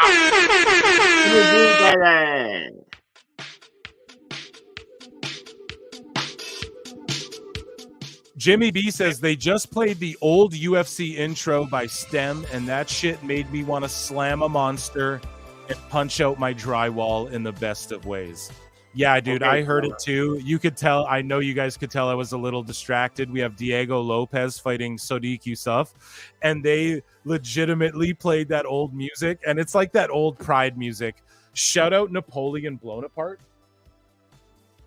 Napoleon Blown Apart, he has a great MMA YouTube channel, and he said, yeah, when you hear the old UFC music, it's like the old Pride music where it makes you want to like get a boner and try and take a shit while standing up straight or something like that. So however he worded it, but yeah, dude, they played that OG UFC music. I like that they didn't change the canvas to like everyone thought it was going to be like bright blue or red, or because like at UFC 200 they did a gold canvas, but that didn't go over well with people. So I'm glad they didn't do that. And UFC are rolling out new gloves similar to the Pride gloves, and actually in championship fights they're going to wear gold gloves. So I don't know, UFC as well under this new TKO Endeavor merger, figuring out ways to improve their product as well along with WWE. So just a great, tremendous partnership, and just UFC and WWE. The future's so bright, man. It's so bright. We need our shades on.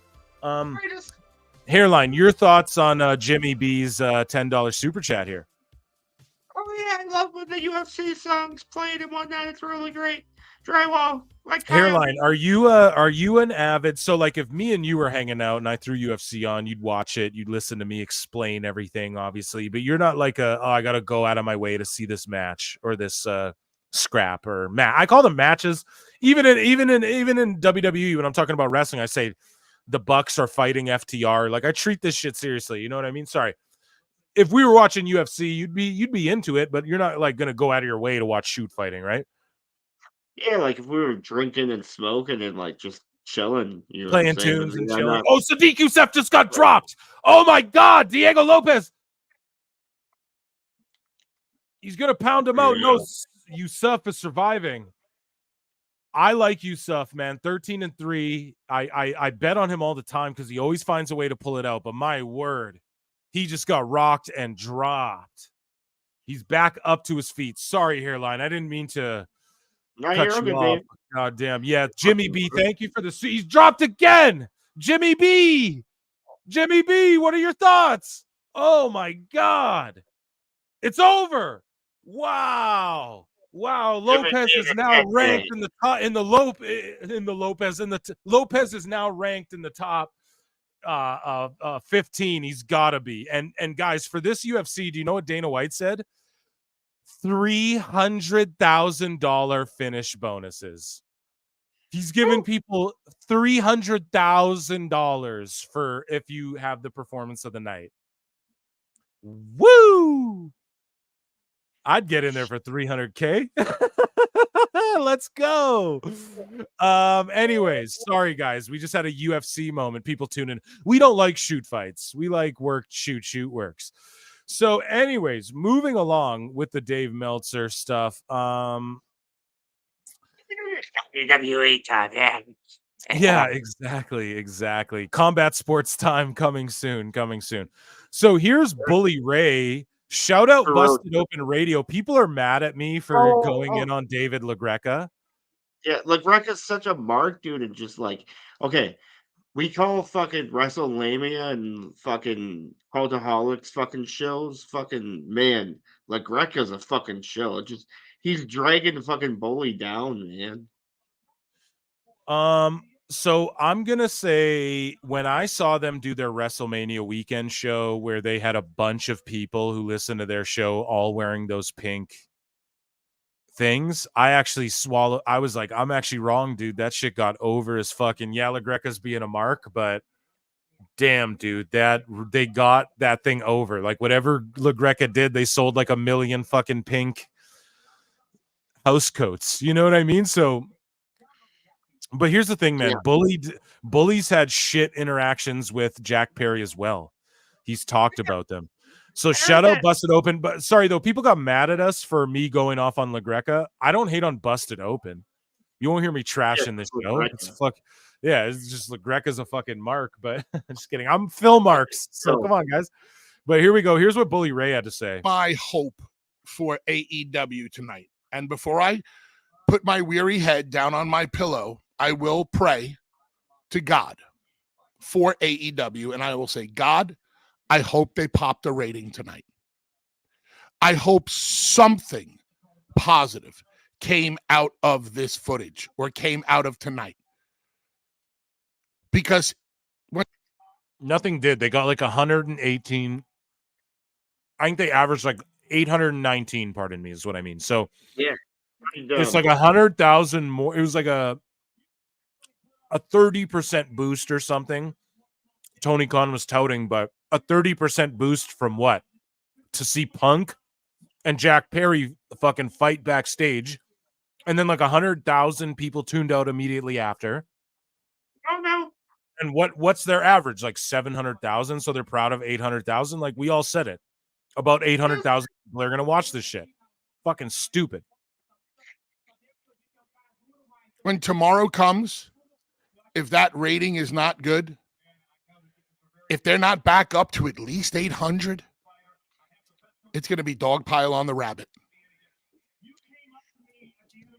And the rabbit is going to deserve the dog pile. This is not on the talent. This is not on the locker room. And most of the time, it never, ever is across the board. It's on creative. It's on the booker. It's on the matchmaker. This company needs help. At this point, I hope even you diehards realize that. There are a lot. Boom. Even you Bully got the tables on you motherfuckers. To people who want to help. I've gone on record to say I would help for free. And if you think that's me politicking for a job when I just performed in front of 72,000 people as a special guest referee, you're out of your mind. Oh, yeah. I have a job. It's called Busted Open and Busted Open After Dark. I have a job. It's called the Team 3D Academy. I have a job, which means I'm a true independent contractor and I can work anywhere I want all over the world. Fuck yeah, Bully, dude. Same. But this business has been very, very, very good to me. And if anybody ever needed help, I'd be more than willing to help them out just to see the talent grow and the business grow. Your thoughts on what Bully had to say there, Hairline?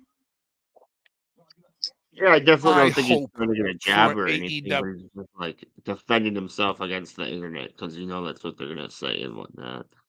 And like spoilers, the ratings weren't that great, man. So, No, not at all. Shit. Like you said previous, like fucking past weeks here, she's taking on water and she's taking on water fast, bud. Yeah, Hairline's a ship mark. So, pretty good. So, speaking of those shits, before we transition over to WWE stuff, those fans, exactly. Here's Matt Hardy having to defend himself against fans going, there's people just attacking him for why? Because he didn't resign. He turned down the AEW offer. They offered him a new deal. He turned it down. He just doesn't even want it. Why? What's the point of him being in AEW? They're not doing anything. He could go to him and his brother could go to NXT and really help the future generation of tag teams. But either way, Matt Hardy's defending himself against Marks going, I'm glad you're supportive of AEW, but you're also not doing them any favors. Stop trolling people online and just support AEW. You keep posting under my Says the Net posts as if they're new. Been doing them for 5 years now. They're only meant to promote me. So here's AEW Fans Latino America account. They're going under, because Matt Hardy didn't resign, they're going under all of his posts going, talking shit to him. And he has to go, dude, you're not helping AEW. Right. By being a fucking hating asshole. So boom, guys, there you go. Matt Hardy agrees. He just wouldn't say it before because he's getting a fucking paycheck. Hook Hook hairline. Are you familiar with Hook? Are you a fan of Hook? Yeah, I read that he might be headed to Shawn Michaels' daddy. DC for $5 says banging card tonight in reference to UFC. Awesome, DC. And also LOL at AEW and Tony Khan. Buddy, thanks for $5 super chat just to make fun of Tony Khan. That's funny as shit. I appreciate that a lot. It's funny. Thank you so much for the $5. And yes, the card is ridiculous. I think we have Holly Holm and Kayla Harrison up next or something, like crazy ridiculous card. So at WrestleOps, Hook is interested in exploring options in free agency once his contract with AEW expires later this year. So he let it be known Hook is going to go to NXT. It's going to be him versus Lexis King for the NXT title one day. Mark those words. And yeah, he just let it be known. You could see him in that. You could see him in the brawl out video or the brawl in video where he's just being super chill. He's like, what the fuck? He's like trying to tell Jack to chill out. You can just see he's like, what's even going on? So Hook's chill. He ain't scared of a fight. He wasn't fearing for his life, and he's let it be known, I'm trying to get the fuck out of here. Right. Hopefully Taz leaves too. Hairline, your thoughts on Hook just openly being like, yeah, I'm going to explore free agency when my contract's up this year.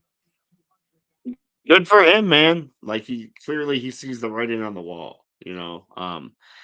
And yeah, Taz definitely needs to get out of there too. JR needs to get out of there. Excalibur can stay there. Fucking the marks from fucking Ring of Honor can stay there. Tony Schiavone, we feel for you, bud. Phil and I can't wait to interview you one day. So yeah, Jesus. And then we have where is it? Brian Cage. So shout out Brian Cage.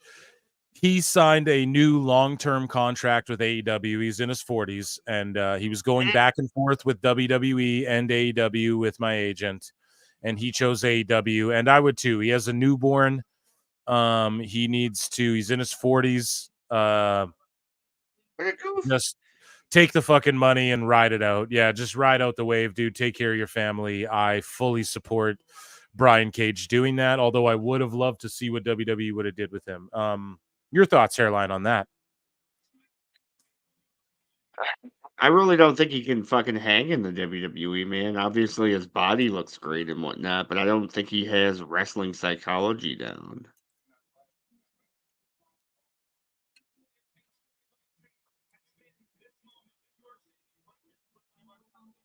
They're playing like a package going through the years of UFC stuff. Sorry, so I'm a little... Oh, you're all good, man. They're going over like, here's the last 30 years. Like, here's Dana White when he looked like a fucking creep. His teeth are all fucked up and his hair is really bad. And they're just going over highlights of the greatest knockouts over the years. Ronda Rousey, who's been shitting all over WWE as of late. John JID with $5 says, I'm glad Matt Hardy didn't re-sign. I grew up in the same county in North Carolina as them, and it's been sad to see them devalued and put on Rampage for bullshit. I agree. And how they never just, as soon as Jeff came in and they didn't just put the tag straps on them is fucking beyond me. Stupidest thing ever. Hairline, what do you think? Like the Hardy Boys back to WWE? Yeah, for sure. One last match, at least a Hall of Fame induction, right? Well, like since Triple H listens to the pod, I think he's gonna do what you said and get some quick little bangers here out of the Hardy Boys as like a what's the word? Novelty package? Not novelty though. Novelty, yeah, not novelty, nostalgia. Yeah, nostalgia act. There we go. Boom. You heard it here first, Daddy. Yes, sir. Thank you, John JID, for that. And I'm glad he didn't resign too. He could do literally anything else but risk his body and whatever.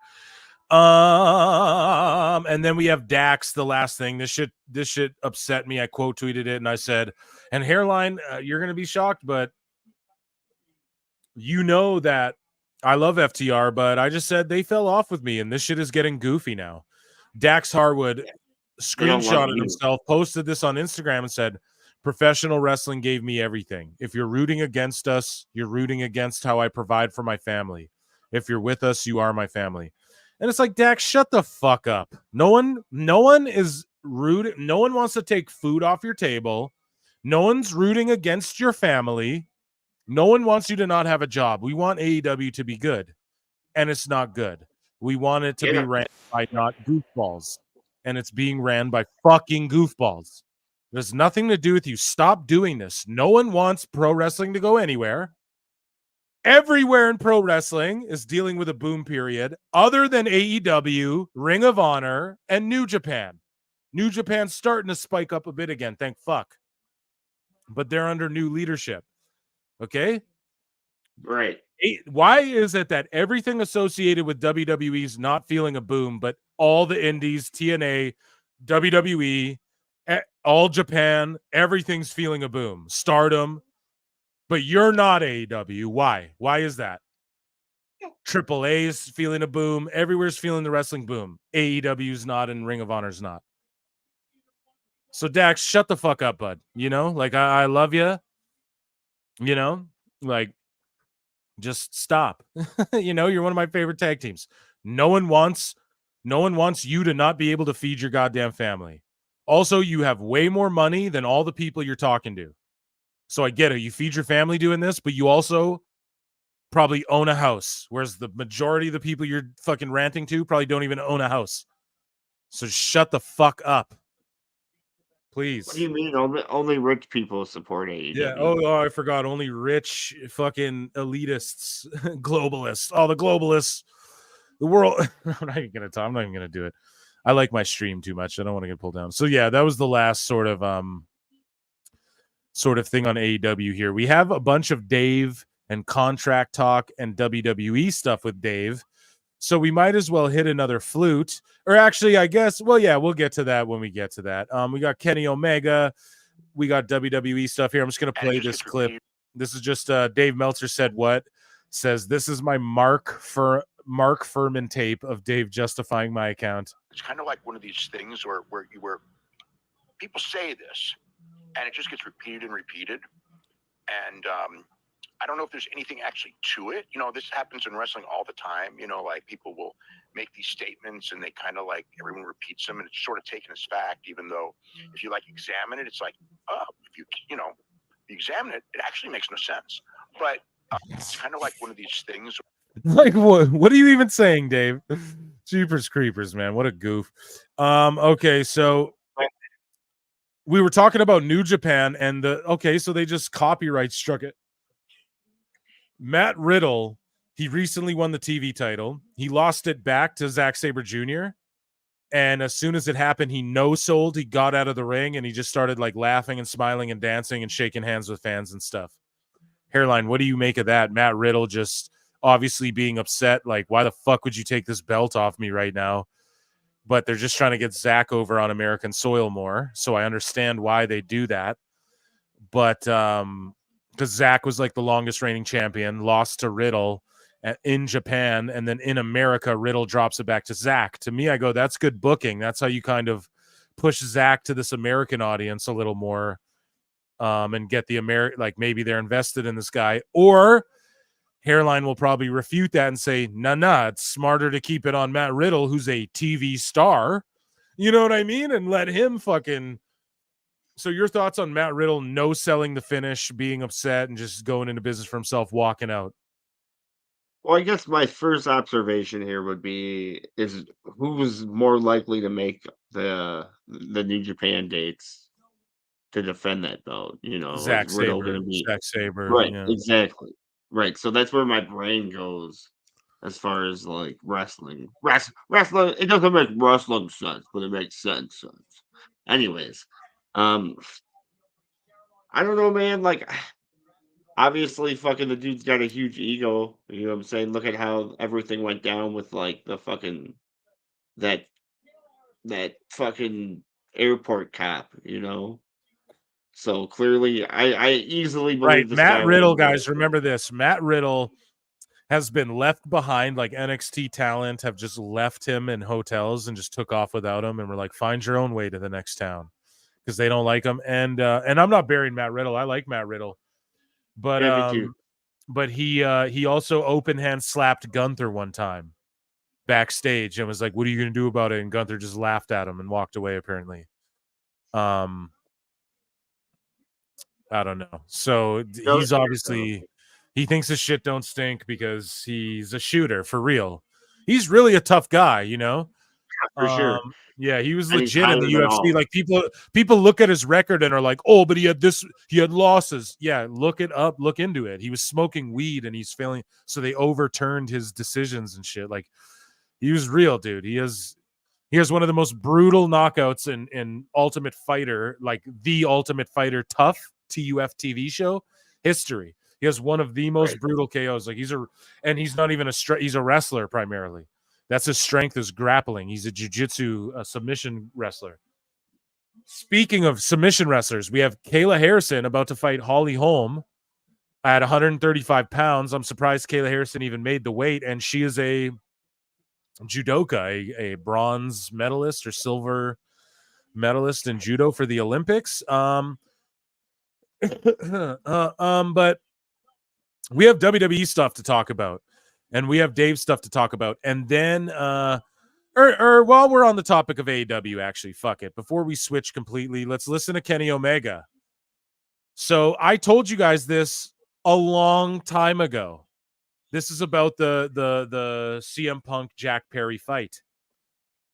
But before we get into this, and we're going to get Paul Nolan's reactions, because the infallible, the eclectic, the impulsive, I need one with a P for Paul. Either way, the professional Paul Nolan is here, ladies and gentlemen. Round of applause for Paul Nolan.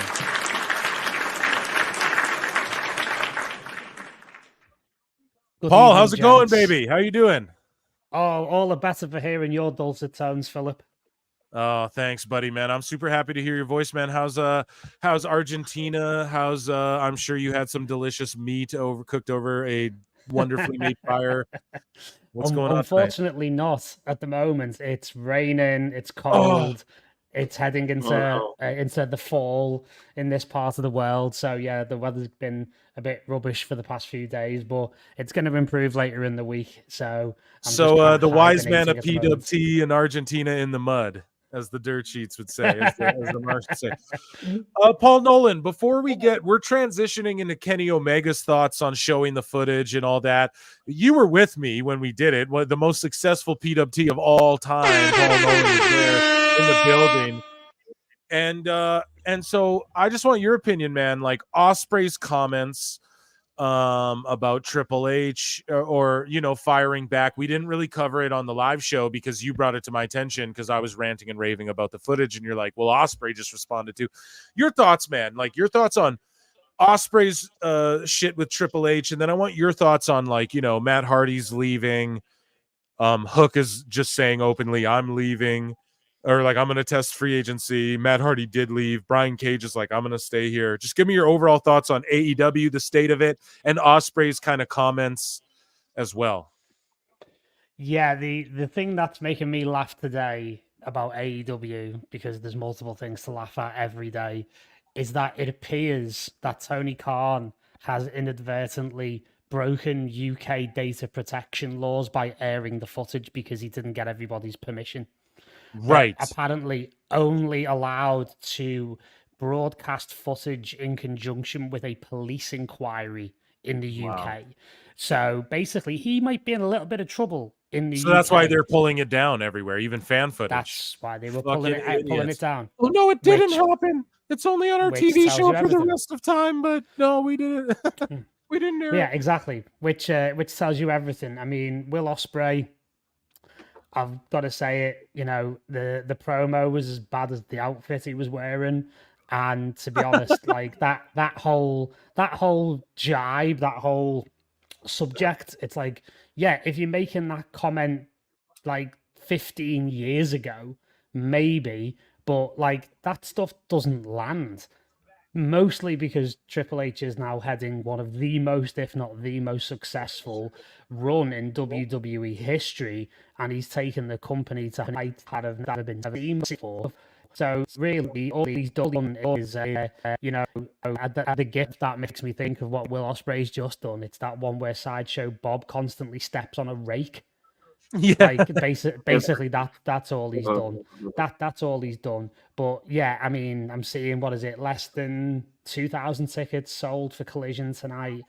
It's been yet another not great week for AEW, and they just can't get out of their own way at the moment. They just can't stop owning themselves. What do you think about the people going like, oh, they had a 30% boost in rating? It's 119,000. Then they just all dipped out. Like, who gives a shit? You were right. You were like 700,000. Like, you said that. So what do you think about that, Paul? I said between 800,000 and 900,000. I couldn't see them getting a million off it, because it was just like, I hate to say it, but it's like saying, well, that car crash on the freeway got like 2,000 viewers. It's like, yeah, of course, because everybody's tuning in just to rubberneck, basically. Like, it's a curiosity thing, and it's like, if you look at the actual WrestleNomics figures, they actually just died straight afterwards. It just went straight back where it was before. So, even the cage match rating was bad, dude. Yeah, I know, right? I know. It's ridiculous. It's absolutely ridiculous. So, and it's just going to be back to more. And I actually think the ratings might suffer even more next week because of the bad taste that it's left in a lot of people's mouths. Especially with the CM Punk chants happening, like in the crowd during the footage and afterwards and everything else. Just and then so Dave trying funny to across the say, board. so you just missed it. We did a Dave Meltzer. We were trashing him. And he said that actually what wasn't shown on air was fuck CM Punk chants, and actually what was shown on air was just a blah blah blah. Show me the video when it didn't happen. Yeah, exactly. Well, there was no video of that one portion. Yeah, Pixar, shut the fuck up, basically. Yeah, Pixar, fucking shut up. Okay, so before everyone just thinks we're flat out AEW haters, I want Paul's thoughts on Matt Hardy. Just said I'm not renewing, and then Hook just openly went out and said, because he's in that brawl in video, just being chill and nonchalant, like, yo, chill out, Jack, and what do you Hook just openly saying I'm not re-signing? Your thoughts on that? Yeah, I think Hook NXT incoming, quite frankly, and I think he's perfect for NXT. He's exactly the type of Hook with Taz in his corner. Oh yeah, of course. Because imagine this. Can you guys? Oh, should I? Can I X-Files myself right here? Let's X-Files. The truth is out there.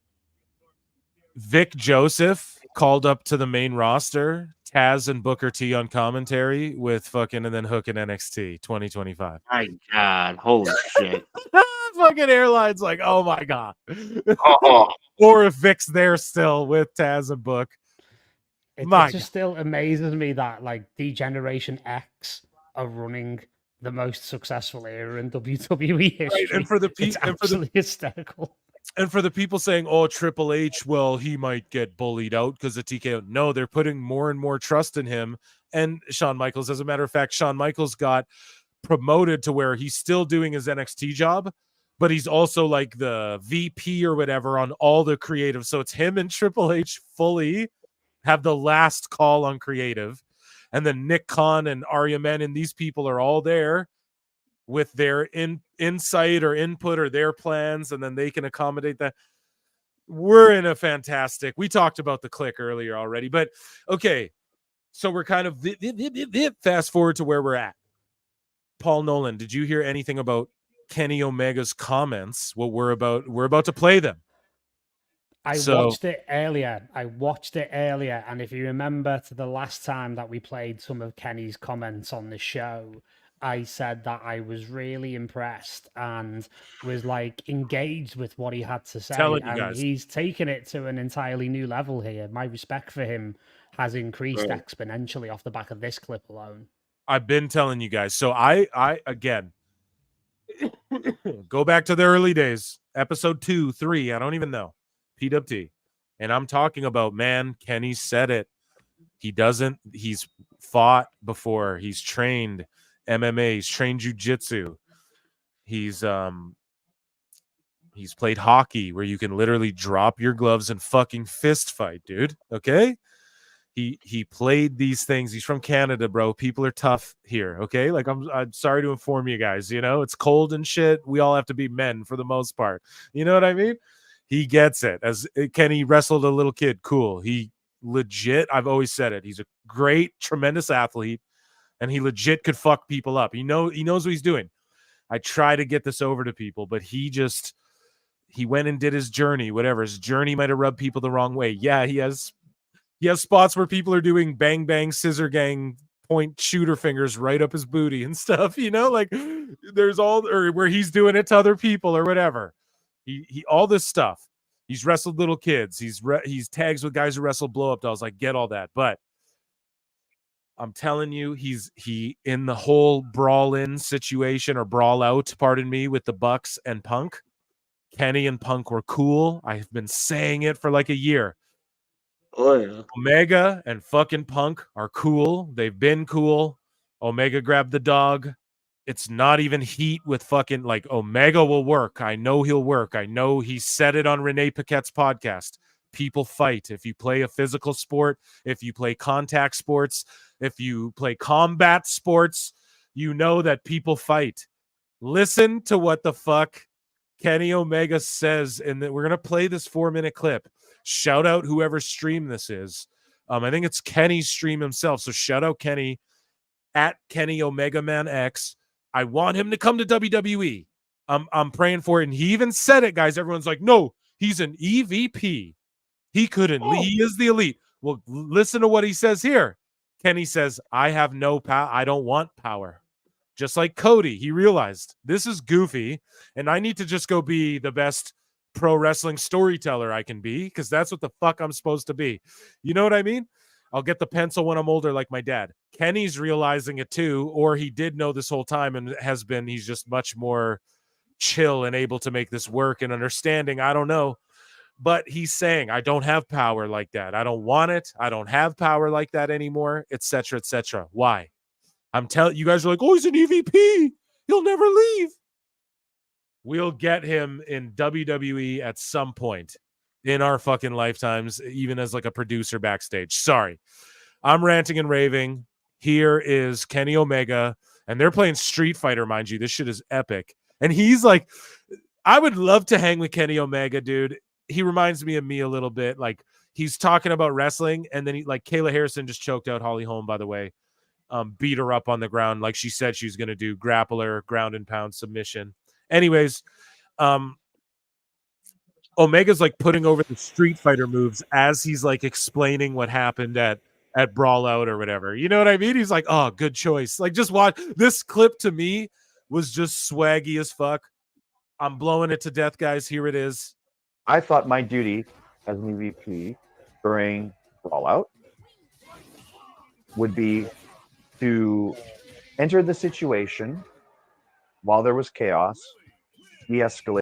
So Kenny entered while there was chaos, and he felt his role as an executive would be to de-escalate the situation and try and get the dog out of there.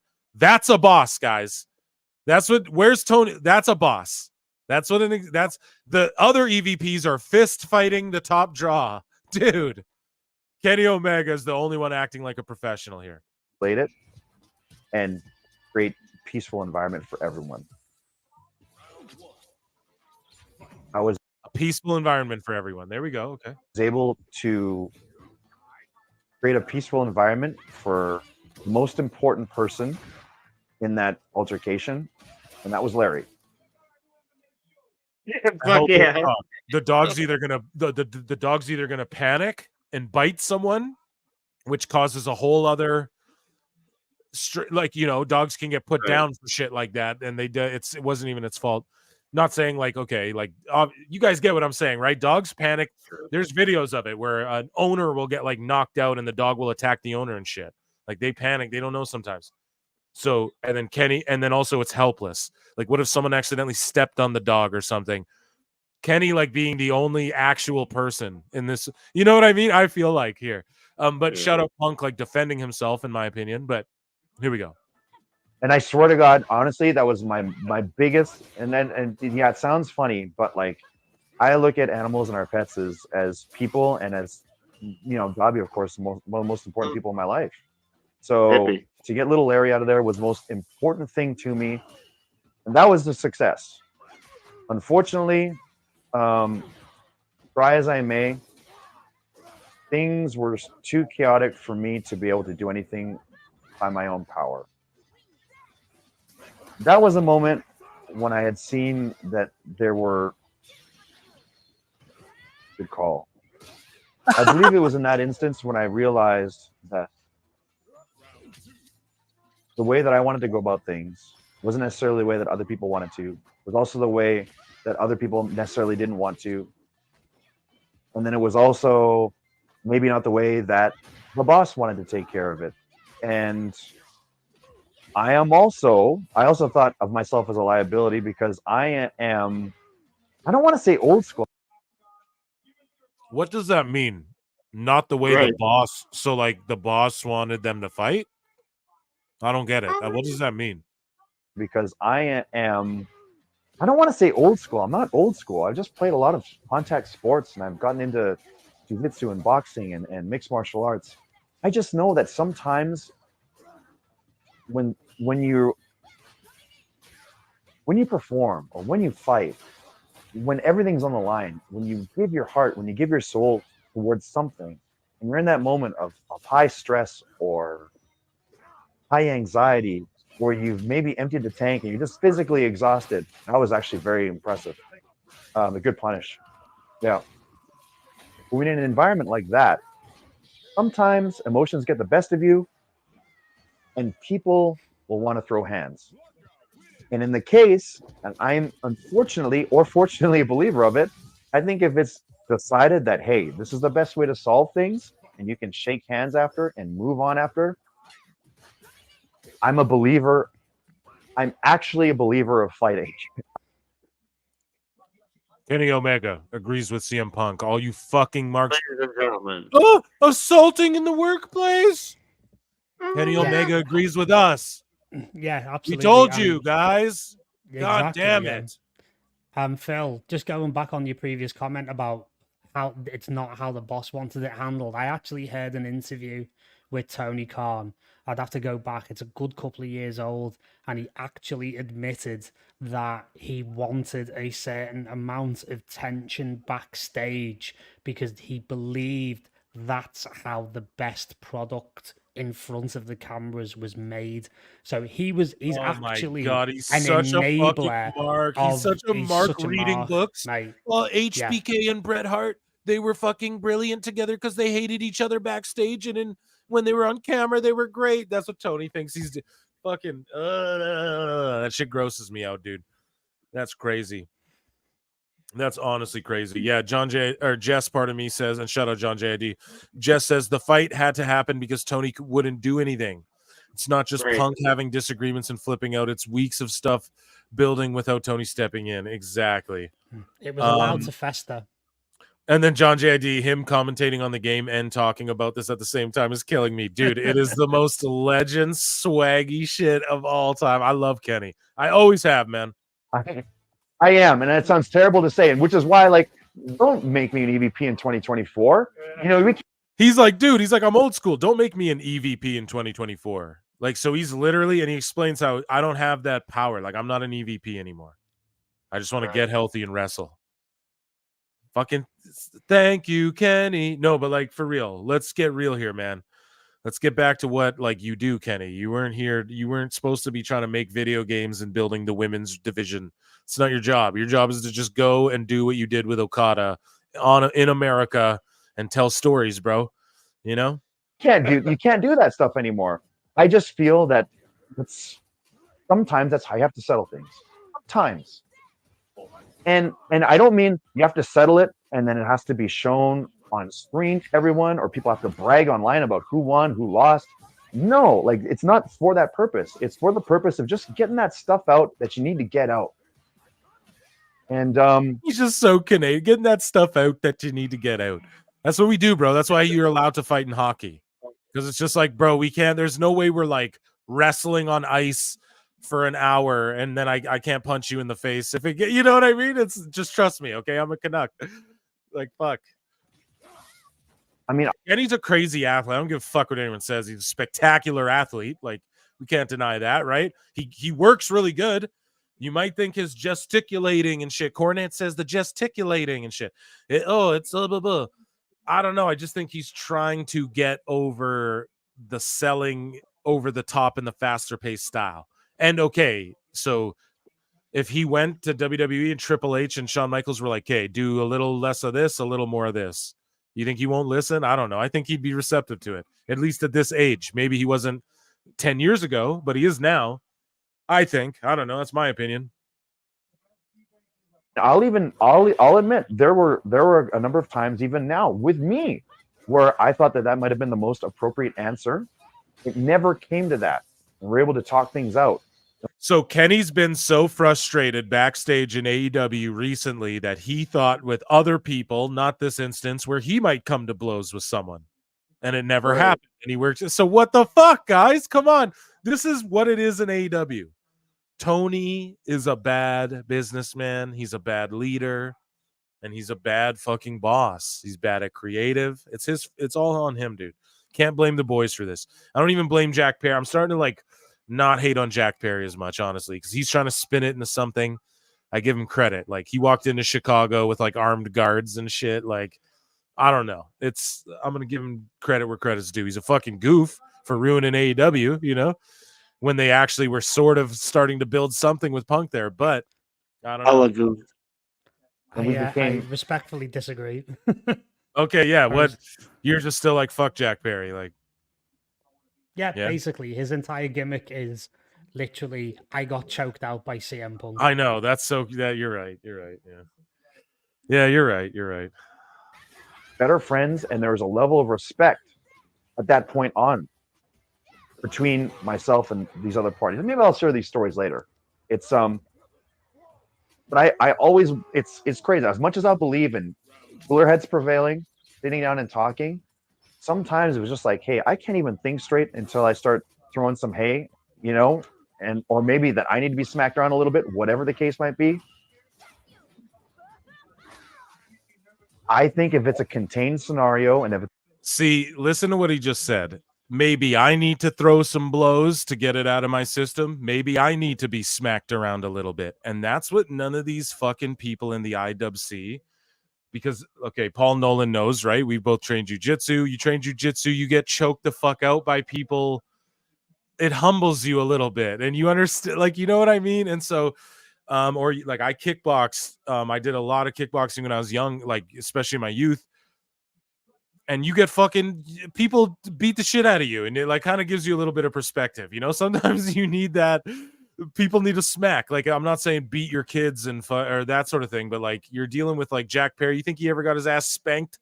You know what I mean? So it's Kenny Omega speaking truth there. Yeah, and he's saying if it's contained and it's all good, no one's gonna kill anyone. Like Tony Khan feared for his life. Samoa Joe was 5 feet away from you. Chris Hero was right next to you. So is Jerry Lynn. You think they just let him serial murder you? You think Punk's gonna he's gonna murder you? It like, right, like, what the fuck? It's like Hook's right there, Taz is right there. Like, what are you talking about? If there's no way you thought you were gonna die, you know, it just makes absolutely no sense to me whatsoever. But and Kenny agrees with Punk. Kenny agrees with PWT. Kenny agrees with Paul Nolan. So yeah, let's just continue what he's saying here. it's not a situation where it's, you know, there's like pulling people's eyeballs out. There you go. It's not like, oh, like, okay, if all of a sudden Punk starts trying to gouge eyeballs out and shit, okay. But just like pie facing Jack Perry and then I don't know. It just seems silly. It's contained. Like Samoa Joe was right there. Samoa Joe picked Jack Perry up like a baby and just pinned him against the wall. Like nothing was gonna happen, you know? You know, low blows, hair pulling, or scratching. You know what I mean? If it's just like, hey, let's just Let's just hang and bang a little bit. Hang and bang. Let's fucking go. Who's hanging and banging with me tonight watching UFC 300? Let's fucking go, dude. Oh my God. Kenny's hanging and banging, dude. I love that. Dude, I love Kenny Omega. You guys you can hate on me all you want, PWT listeners. But I fucking love Kenny Omega. I can see it sometimes being conducive for a positive work environment. Again, this is exactly why I have no power, nor should I. I have no power, nor should I. Also, before Kenny's like, maybe I'll share these stories. It's like he was going to bang out a bunch of people. Start looking back on who he won't work with, who he hasn't worked with. You know what I mean? Right. Like, who's he trying? Like, Omega's like, I was going to throw hands with people too. Well, there's a lot of people, Andrade, fucking Eddie King. There's a lot of people throwing hands in fucking AEW backstage. Seems real toxic and cliquey. Maybe we should fix this, you know? Jesus Christ, Tony Khan. So that's just how I feel, and I'm gonna leave it at that. Fucking World War III's trending, boys. You want to get into that, or do you? Let's get it. You guys want to get into that? Oh my God. Okay. Awful Wrestling. Shout out Awful Wrestling, man. It's good to hear from you. You should Awful, if you're chilling tonight, man, you're welcome here. If you want, let us know in the chat. You can come talk if you want to give your opinion on some shit. I would love to have you in here. Omega's change of health equals perspective. He woke up. You know what, Awful Wrestling? I really appreciate the $2 super chat, and I do agree with you. I think he's getting a little older, a little wiser, and health will make you fucking start admitting the truth and praying to God, brother. So I don't know. But Awful Wrestling, let us know in the chat, or whoever. Just tell us if Awful Wrestling's trying to get in the chat. I'll send you a link. I'll DM it to you. Thank you so much for that. DC for $5 says Kayla Harrison versus Jack Perry chokeout. Which one was better? Which one is better? Okay, I enjoyed seeing Jack Perry get choked out more. He goozled him. Yeah, I would say that Kayla Harrison. Here, I know Paul Nolan wants his pretty face up here. I would say that Kayla Harrison had the nicer technique, but I would definitely say that Jack Perry got a rougher chokeout, and I would say that both of them took a good knock. But Holly Holm, it's not good to see her get choked out at this stage in her career. Perry's still a kid, and hopefully that chokeout humbled him a little bit. What do you think? What do you think, Hairline? Kayla Harrison? She just choked out Holly Holm. Are you familiar with either of those UFC fighters? Well, she's basically Jack Perry at this point. Yeah, she Jack Perry'd fucking the girl who knocked out Ronda Rousey with a head kick in UFC. So Paul Nolan, your thoughts? Kayla Harrison versus Jack Perry chokeout. Which one's better? I mean, I'd have to see the Kayla Harrison one because I've not seen it yet. But okay, the Jack Perry one is one of the most satisfying and entertaining chokes I have ever seen in my life. And DC, if you're trying to say Harrison would choke out Jack Perry, 100%, absolutely. Thank you so much for the super chat. What were we talking about here? So Kenny Omega, he basically, and then here's Raj Giri, tacks a little on here and says, regarding CM Punk, Kenny Omega said they have a mutual respect for each other and that they reached out to each other after the brawl out. Omega said that if it weren't for a complete other factor, we would have been able to talk the talk on the night of brawl out. Who's that? The Bucks and Jericho going, you're a cancer. Who are y'all? And Judas in my mind. Youth Gone Wild. Was it Youth Gone Wild? Hairline. One of you guys, someone in the chat, tag me in that shit on X in that Youth Gone Wild video. I want to play it. Please. I'll look it up, but I got to get through the bookmarks here. So please and thank you. Here, I just want to read this. Holly Holm made Ronda Rousey humble, just like the Iron Sheik did against Holly. I break you. Fuck Hulk Hogan. Fuck Hulk Hogan. He jabroni. I break his back. Yeah, dude, Holly Holm is Ronda's still coping. What are your guys' thoughts on? We're gonna transition to WWE here. What are your guys' thoughts on Ronda Rousey burying WWE and just talking mad shit on WWE? And Paul Nolan said she's trying to sell her book. But she's going all out. I think it is because she's doing like the media tour, but she's also coping about like her UFC losses still. So to me, I just go, it's all just her coping at this point. Hairline, what do you think about that? Like, we both put Ronda over, but now it's like, what the fuck? I think these are just shitty tactics to sell her book. Yeah, no, you're simple and plain, straight to the point. I like Gilbert and Eugene. Like who you like? Yeah, I want to see that match. Gilbert versus Eugene, Nick Dinsmore.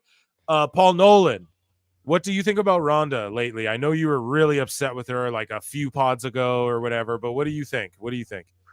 I think I said this in a tweet to you the other day, that for someone who is such a high level expert in combat in general, whether it's MMA or judo, I have never heard a bigger victim mentality in my life than what's Yeah, been for coming out real. of Ronda Rousey in the last few weeks.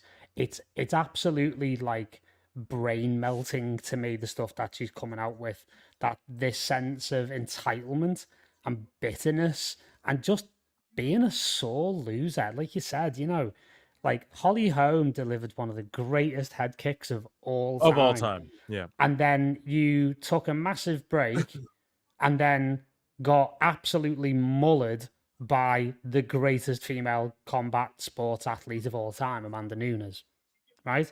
There's no shame in either of that, right? At the end of the day, the game passes us all by eventually. Yep, that's life, baby. But there is one place that Ronda needs to look at, and it's in the mirror, because she let somebody like Edmund Shabazian train her. Oh, dude, have you seen? Yeah, I know. There's Napoleon Bonaparte. I brought him up before. I wonder if he's into pro wrestling. I'd love to link up with that guy. But I brought him up before. He has a documentary, like a mini doc on Edmund Shabazian, and just like Ronda's mom thinks he's head movement.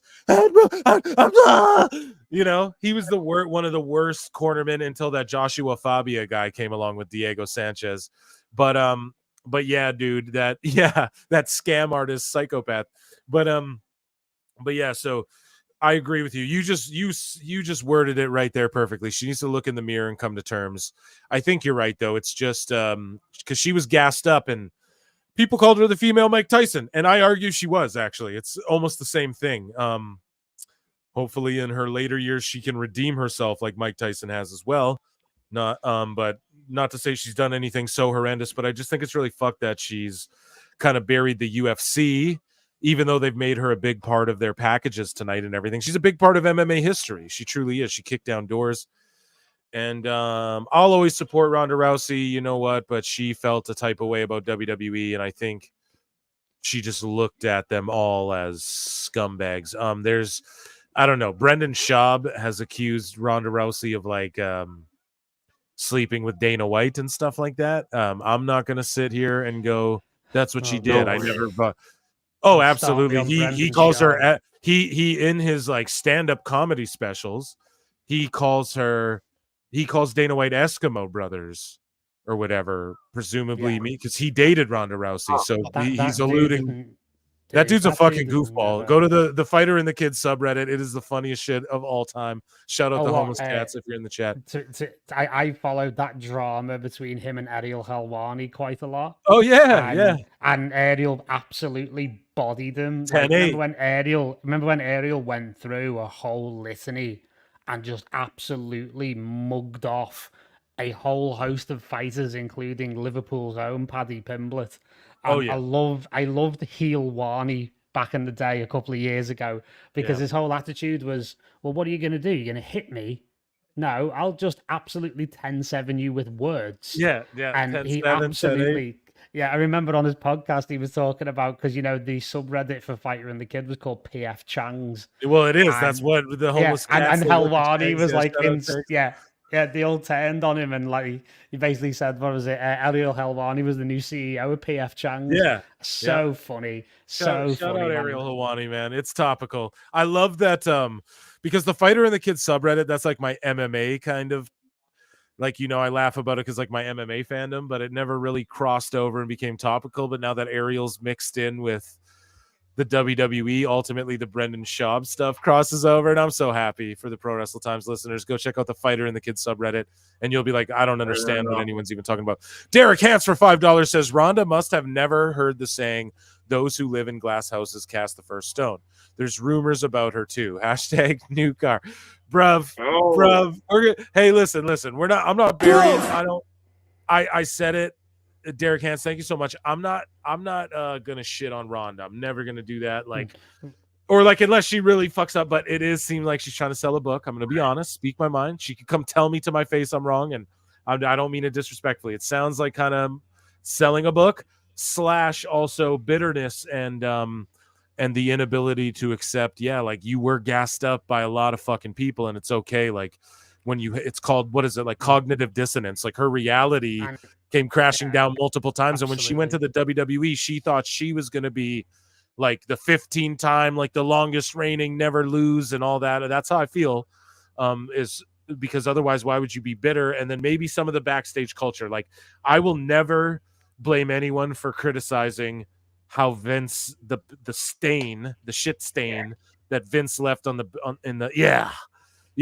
sorry, did I say shit? I swear I did not mean to. I swear I did not mean to. I'm so sorry. Freudian slip. Yes. Emotional damage. But listen, Vince, the smug, if you will, that he left behind. I fucking I'll never blame anyone for criticizing that, but for her saying they need to clean house, like I'm never going to also then I'll say no, Rhonda, chill, because I'll never sit there and say Triple H knew what Vince was doing. Like even the girl, she just wants money. We all got to remember that. So yeah, everything Vince did is fucked up, but like if she got paid, she wouldn't have even stooged him, and he'd probably still be there. So it's like a weird gray kind of weird where there's like positives but there's negatives and it's just weird. So we just have to let Vince go, and as you guys see, we're going to talk about it in a bit, but we'll just talk about it now. Put all of his shares up, so he sold a bunch of them. Now they just put all of them up, so Vince is going to get bought out entirely. He's gone fully, and I think the people there like Bruce Pritchard and Triple H and these people, I think Rhonda's wrong, and she's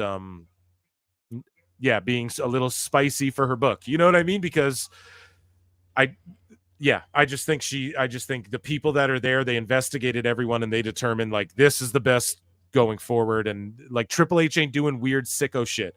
He's got a bum ticker, he's got a backup ticker, and he's just working, like I just Vince is weird. It's weird billionaire weird shit. I've ranted and raved about it so many times on this show. Your guys' thoughts on basically what I was just blibbering about. Yeah, I'd say like just to finish up on the Ronda thing, Ronda had job face on from the literal day after that tag I call team it boo-boo face. Yeah, like that tag team match that they did with Kurt Angle and Stephanie and Triple H. From that day onwards, she just gave the impression that for the longest time she just didn't want to be there, and she just didn't really scale the heights that she needed to. I do have to say, it's like, is this another example of not embracing the grind and feeling like you should just walk straight in? Paul Nolan, Hairline, your thoughts, man, because you've put Rhonda over tremendously. I have too, and she just is kind of letting us down, bro. Well, like I said, man, I just feel like she's trying to sell the sizzle to the fucking steak here, and like trying to get people to buy the book, and like, I most of all, I think it's like I don't think like she was gonna come out and do this. I think like her manager or someone like got in her ear and was all like, "Oh, this will be a good promo tactic." Ugh. While on the topic of Brendan Schaub, there's a clip where she talks about Travis Brown knocking Brendan Schaub out because she dated Brendan Schaub, but then and we're watching UFC, so it's topical, guys. And Aljamain Sterling, the former bantamweight champions, fighting on like the prelim against Calvin Kattar, who's a bantamweight challenger. But anyways, or maybe they're fighting at 45 rather. Yeah, they're fighting at 45. Okay, so Aljo bumped up 10 pounds, and he said at the press conference he doesn't feel sucked down. So I'm down with that. I like people fighting at their more natural weight, you know. Anyways, though, back on topic here. Brendan Schaub gets knocked out by Travis Brown. Travis Brown said some shit to him, that was for Ronda, because he married. That's Ronda's husband is Travis Brown. So, and he's also the guy that at the Hall of Fame, when that fan tackled Bret Hart, the GOAT, Travis Brown was the first person in the ring to hit the ring, got a hold of the guy, and was dropping strikes on him.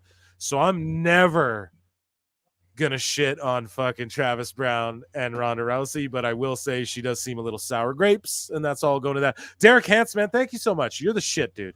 Appreciate you. Appreciate the whole fucking chat. All you guys are the best. There's been 250 consistent the whole show. Brilliant. Right. So we have Dave Meltzer's star ratings for WrestleMania. Who wants them? Not me. Oh my goodness, dude, Paul Nolan, we need some music where it's like a build up and then the drop is the Meltzer flute. Do you know what I'm saying? Make every amazing build up and then a really disappointing flaccid drop. Yes. Ooh, yeah, that's literally the bit, dude. That's it right there. So Rhea Ripley versus Becky Lynch gets 4.5 or 4.25 stars, pardon me. Now, guys, why do you care about Meltzer star? We don't. I just played a Harry Potter flute. We're just laughing. It's all good. So 4.25. Now, let's presume. So us three right now. Let's all agree on a 5-star rating system. You get 5 stars for how over both competitor is, the work, and the actual match itself, the build up, the stage. Impact, all of those things factor in, and then the work and the selling and all of that stuff, right? Right. Okay, Hairline, are you coming through good? Sorry, Paul Nolan's I'm gonna jump back in. I'm having a connection issue. It happens. He's in Argentina, guys. Don't get mad. Sorry if everyone. Here we go. Here, brother. Oh, and Paul Nolan with the hot take today. Yeah, Paul Nolan, sorry, I let the listeners know. Don't worry. I was like, dude, they already know you're in fucking Argentina, bro. We're all over the world here. We're in the USA, the fucking South USA, and the fucking North USA, okay? Literally, the trifecta of the Americas here going down. Yeah, PWT, cross continental. No, not even, but cross country, we'll skate. Yeah, we'll ski. We'll do the long way. Here we go, guys. So between us three, we can agree the build, the overness of both wrestlers, the actual moves and spots, the work in the match counts. All how over everyone is, the storytelling, all of those things impact a 5-star rating, right? We can all agree on that. Okay, so Dave's stars are based on what? Oh, the sequences.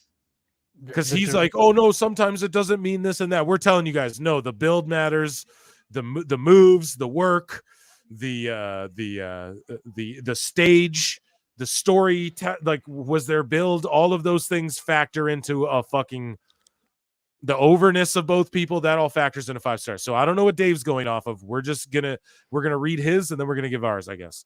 Rhea Ripley versus Becky Lynch, 4.25. Why a quarter? I don't get what quarters mean when you're giving out stars. Just give the star, don't. So to me, your guys is Rhea Ripley versus Becky Lynch. Was that stand out as a great WrestleMania match to you guys or what?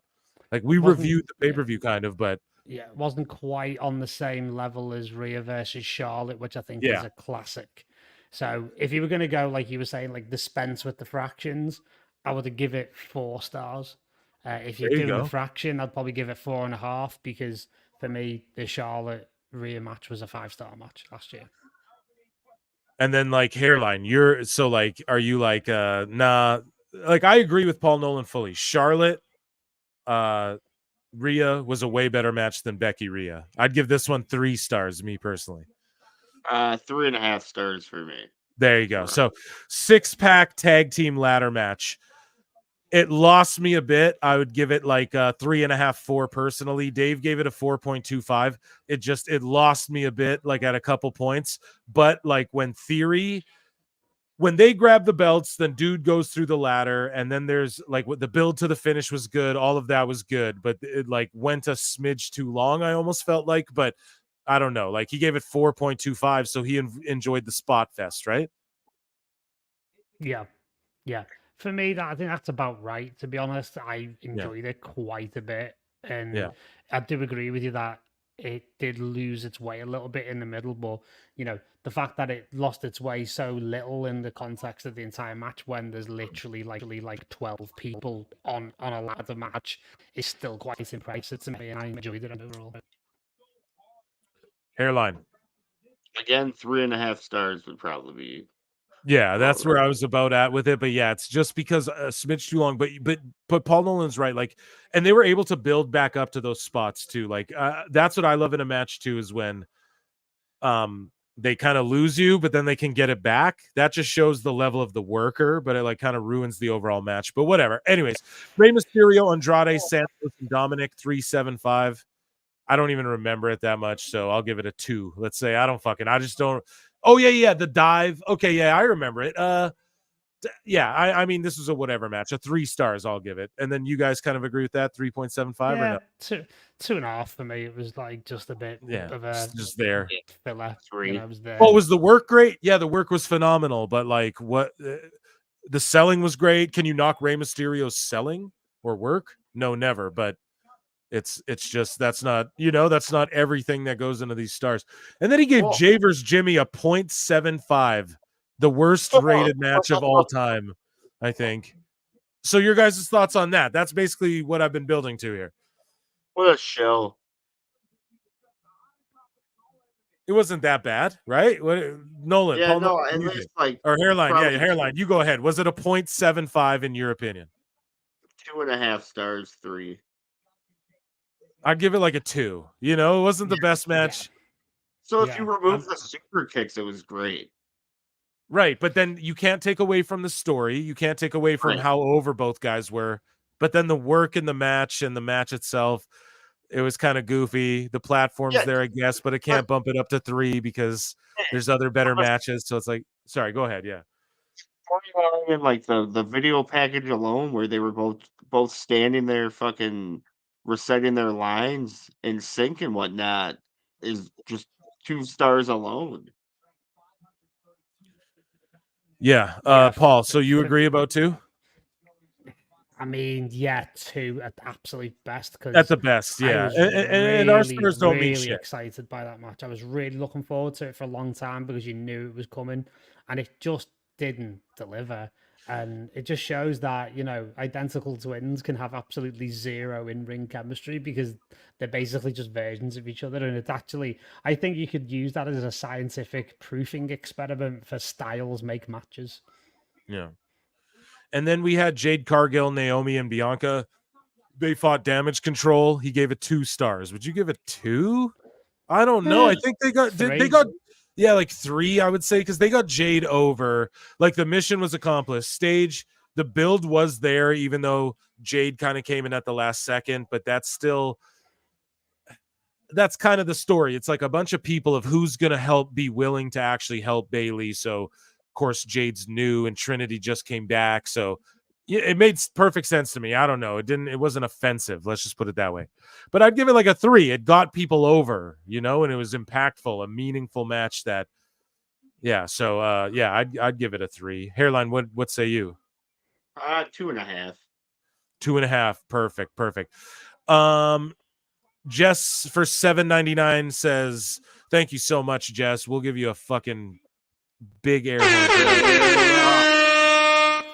Says the Dom Mysterio match should get 5 stars just because it's him. Yeah.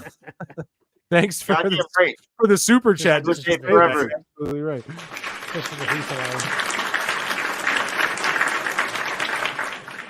No, yeah, you're absolutely right. Dom is like one of the most over heels. We talk about it all the time. Sami Zayn Gunther, he gave 4.5. I'd probably agree with that. I'd give it like a 4 or a 5, maybe like a 4. but it's just goddamn, the storytelling in that match was phenomenal. Yeah, just tremendous. I already talked about it before on the past pod. Your guys' thoughts? You agree with 4.5, or is that a little too high? I've seen some people go, it's too high. No, I think it's fine. Hairline. Probably like 3.5, to be honest. Ooh! Why? Are you just like, it should have been Gable? Are you still on that shit?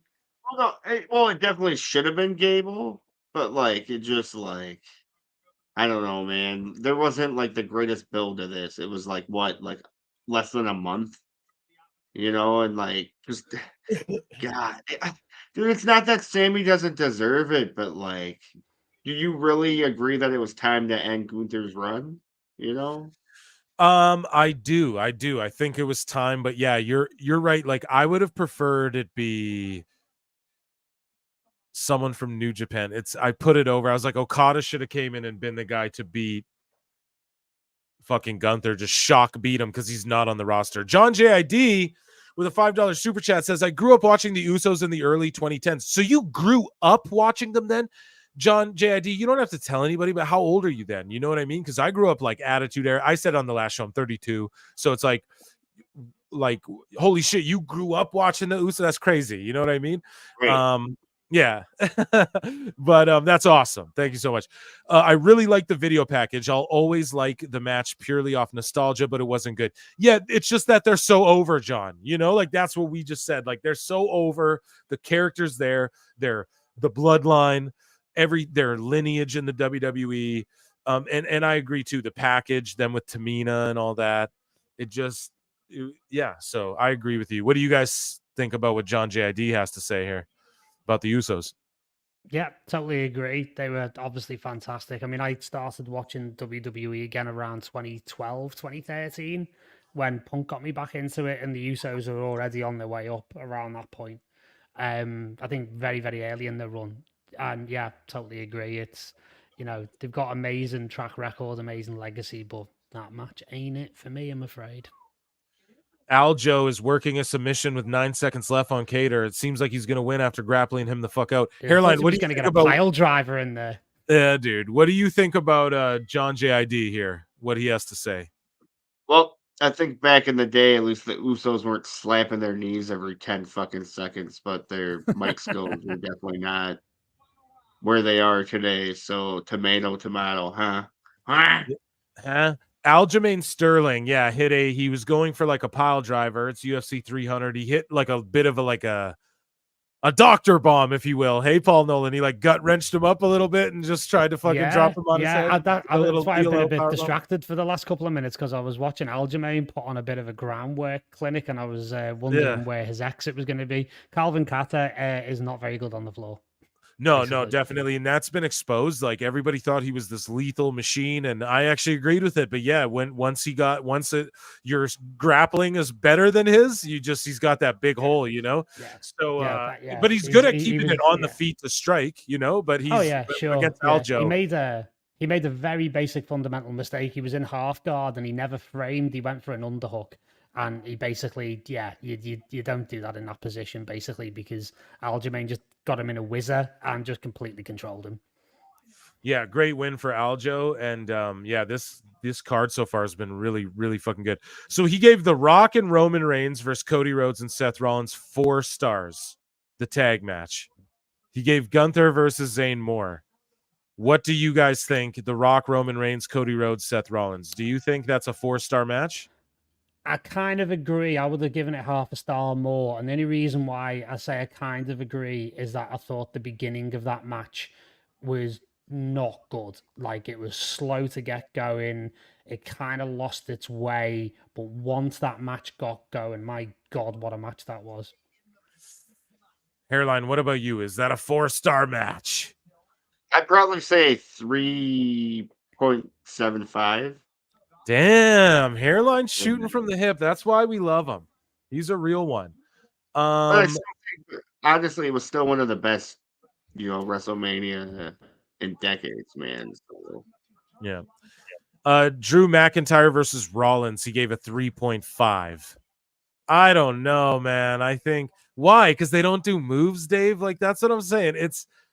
I don't know. Let me think about it. Like just the way I was popping and reacting to everything, and then maybe the match itself was a 3.5, but then the aftermath was like a 4.5, you know, on like shock value and like moment wise and like holy shit. Your guys' thoughts. The only criticism I've got of Drew versus Seth is Seth's entrance was just too much for me. I'm sorry. Like I was totally with Punk on that, but it was just like sacrilege. And the only other thing is that the actual match, it got a little bit spammy. Do you know what I mean? It was a bit like they were spamming the finishes a bit too much. But to be honest with you, once you kind of like suspended your disbelief and went with it, it was a great match. I mean, especially that Claymore kick right from the first bell was absolutely fantastic. Really set the tone for the match. And obviously, huge fan of the aftermath. And just, you know, we're all living vicariously CM Punk's best life right now with everything that's going on at the moment. Like, it's hilarious just to see how much of a time he's having. And right now, after last night with the New Japan thing, he's basically the biggest draw in all three promotions at the same time. Right. Yeah, and well, Hairline, your thoughts. I would have to give this one 4 stars, my man. And most of all, like I told both of you, fucking Judgment Day forever, son. Yeah, dude. And you know what? Hairline's been saying it forever. He's like, you know, Priest will be the world champ. So, well, okay. I agree with the spammy finisher thing. And I was like, damn, they're kicking out everything. But this is how you build up, like, okay, in AEW, not to bring it to AEW, but they're trying to build up Cassidy as like the beat up, worn out champion who defends, and he's just. And what Seth was that the whole WrestleMania weekend, like even when he got Superman punched by Roman and shit, he was just laid out in that main event on night 2, right? And yeah, I just think that's how you build. Like they did with Seth, like it made sense. He gets Claymored out of nowhere, then he gets kind of beat up, and they're just kind of spamming finishers because it's like they're just both trying to get the other guy out of there. Right. I like it. He gave Lashley and the Street Profits versus Final Testament 1.5 stars. I'd give it 2, I guess, but yeah, I'd not give like it mad. 2.5. It was enjoyable enough, and you know the whole thing with Bubba Ray was quite funny. If only for the AEW Freakazoids losing their shit about him the day after. That shit was so goofy. Hairline, what did you think about this match? Yeah, no, 2.5's about right. I don't think like Like- how is it? Okay, just Does like Snoop Dogg add to your star rating? Does the fucking table spot add to the Absolutely. Bubba was Ray add to the brilliant. star Absolutely. rating? Like Snoop in that, that. yeah. So I'd give it 2. You know, Absolutely. yeah. But okay, I just like I don't understand like Dave's logic here. Like you know what I'm Yeah, saying? like, The- what the didn't match- they That do? They did, assumes Dave has logic. yeah, like Right, they did yeah, table spots. okay. That's why we're doing this, guys. We never do this. We don't care about Dave's stars. We're just doing it because it was the biggest WrestleMania of all time. So we have to. So it's just like, how did Dave perceive it? Right. This is part of our studies. All right, guys. So, yeah, dude. So, exactly. It's like, okay, so was the nostalgia not there? Snoop was on commentary. You had literal star power. You had fucking the nostalgia in Philly, WrestleMania. Was the work the best? Was it the best kicks and shit? Like, is that what you're judging it on? I don't know. I'd give it like 2.5. But like, yeah, the table botch I think would bring it to just like 2 for me, because that was like, they had it right there and they lost it a bit, but then they built it back up. They had a good save. But yeah, I'd give it. I don't know. I just don't know why he's saying these are like the worst matches ever, and like this one here was kind of like, what the fuck. But and like a 2 for this one, I don't know. I feel like it got everyone really over, and that's the point of wrestling. Anyways, so we go down to LA Knight versus AJ Styles, a 3.5. You know, I might agree. I'm going to agree with Dave on that one. I'd give it a 3 or a 3.5. What Paul Nolan, your thoughts on 4. a I'd give that 4? a 4. Okay. I really enjoyed it. I really enjoyed it. I thought it was a great match, and you know, both guys come out of it looking good. I think it's one of the reasons why we're getting the rematch next week, because I think there's a lot more for these guys to give. They're great together. I think they've got great chemistry. That's a good call. Hairline, your thoughts on the star rating here? What would you rate it? LA Knight, AJ Styles? I thought it had great build, but yeah, your thoughts. Like 2.75. Whoa! Hairline's like- going hard. Hairline's fucking. This is. I'm telling you, and he's the biggest hold on, WWE but- mark.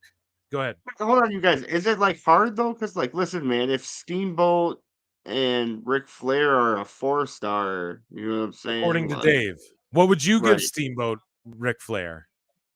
To me, that's like a 5-star. That's like a 4.5, 5-star type shit. You know, which Yeah. of their matches? They had so many classics. You know, it's like which one is that good? So, yeah, Definitely a 4.5 in my book for sure. So you give LA Knight AJ Styles a fucking 2.75. Yeah, for sure, man. Like, because like this isn't it, you know? This Yep. was just filler. Logan Paul, Kevin Owens, and Randy Orton. Now, I didn't like this was a triple threat. I just thought it should have been Orton and Paul. And I'm sorry, KO. Like, I love you, Canada.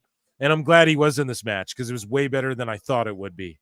That was one of my biggest takeaways from WrestleMania was this triple threat was even better than I thought it was going to be. So your guys' thoughts? 4.25 I think might be a little too much for me, though. I'm going to go 4. Yeah. 4 or 3.75. Yeah, I'd say 4, if only for watching Randy Orton nearly come off the back of the golf cart on the way down the ramp. Right. Yeah. Hairline, what about you? Is that a 4 for you? Is that a Honestly, like probably 3.5. Woo, man. Okay. Bailey versus Io Sky. He gave it a 4.5. I think that's generous. I'm gonna go 4. When Io did that, there was a couple spots in that match where it was like, holy, like I don't know, man. Anyone who's hating on women's wrestling, and we're not white knighting here, folks. Trust me, we do not simp. We're not fucking cucks. Okay, this women's wrestling debate, it's over. You just look at WWE's division. Now there are gems all over. There's people like Tony Storm or Lady Frost or Athena who deserve way more fucking shine than they get. There's lots more I could name too. And there are some in WWE, some duds, like people shit on Maxine, or there's some duds where it's like, oh, this is a little, I get that too. What I'm telling you is look at NXT, look at their women's division and what they're doing, dude. Some of these ladies, Kiana James and shit, look at what they're doing. Lola Vice. These women, Bailey, Io Sky, are two of the best workers, I think, in the world, period. Man, women, doesn't matter. So, and if you can't, that's too, you're being narrow-minded if you can't get down with that, at least to some degree, with what I'm saying, I feel like. But that's my opinion. Anyways, Bailey versus Io Sky, 4.5. I'll give it a 4. I'll give it a 4, but that there was a couple spots that popped me where I thought it was done. So Io Sky went for the moonsault stomp a la fucking Japan. And Bailey went for that rose plant move, which I hate. I don't think that's a very good finisher. But Io Sky like reversed it where she hands springed out. That shit popped me like hard. That's like a moment. Like that's a replay in WrestleMania packages for fucking decades to come. So sorry. Anyways, your guys' thoughts, 4.5? This is where Dave's logic is laid bare, because that is the closest you'll get to some sort of like Japanese style sort of Joshi match.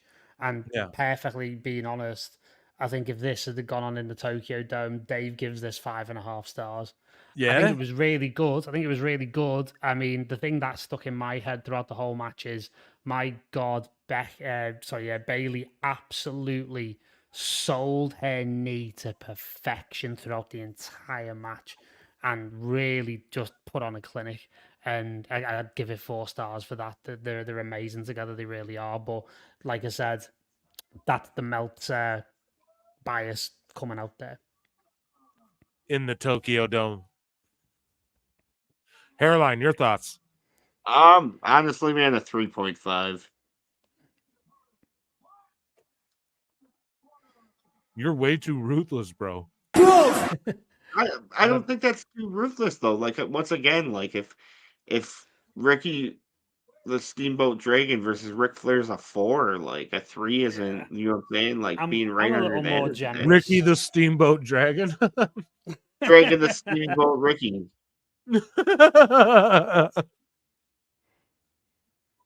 What were you saying, Paul? You're saying you were generous. Yeah, I seem to be a bit more generous than Hairline when it comes to these things. Me You guys, too. I'm for on sure. I'm on my 7th beer. I'm sorry. Yeah, he's just like, I'm shooting from the hip. I don't give a fuck. He's like, am I Right. kayfabing right now? I don't even know. Rhodes versus Roman Reigns. He gave it a 4.75. Couldn't even shill it a 5. We had a bunch of people in our fucking comments being like, no, it's not the greatest WrestleMania of all time. Not even top 10. Man, shut the fuck up. Right. Fuck off. Yeah, fuck off. That was one of the greatest like main events. You could argue the whole event, but like it's just different. The WrestleManias and the Attitude Era aren't the same as they are in modern time. This was probably the most memorable match. Like, I will remember this match. Like, there's certain WrestleManias where you're like, oh yeah, it was 11 when, you're like, wait a minute, 14. That was, oh yeah, 17 was TLC. Like, you know what I mean? 18 was Rock Hogan. Like, this was like, this was WrestleMania 40. Was Cody Roman, Undertaker showed up, Cena showed up, the Bloodline. Like, you'll never forget this ever, ever, ever. And to me, the build was perfect. This is a perfect 5-star, what you want to achieve in a wrestling match. The work was solid. There was schmaz, but we all wanted the schmaz. Even you look at the IWC and they were all saying, we want the schmaz. We want the goofy, silly, all the afterbirth or whatever. We want all the silliness because they built it all up. It's decades of storytelling. To me, that's a perfect 5-star match. Like, if you could ever book one, at least in the realm of WWE. Now, if you want to go, oh, but their work and their spots and their selling and their or whatever. Some people go, oh, like Roman's cheesy at selling or whatever. I mean, everyone has their little nitpicks, but this to me was like the perfect. You couldn't have timed everything better. You couldn't have filmed everything. The production was so on point for everything. Right. Fucking Kevin Dunn, RIP. You know what I mean? You had the interferences. All the wrestlers were on point. Even when Jimmy and Jay brawled after their match from the night before, the fans still popped for like, okay, they're brawling and spear off the table. When the Shield showed up, you couldn't have booked it better except for if Stone Cold came out instead of The Undertaker, which we'll talk about in a minute. But to me, this is the perfect wrestling match. I would just give it 5 stars based off. This is like a match you could show like the last 30 years of wrestling fan and they would pop for and fucking it would make their head explode and shit. And everyone's on point. Like nothing was not on point. So I just blew it to death.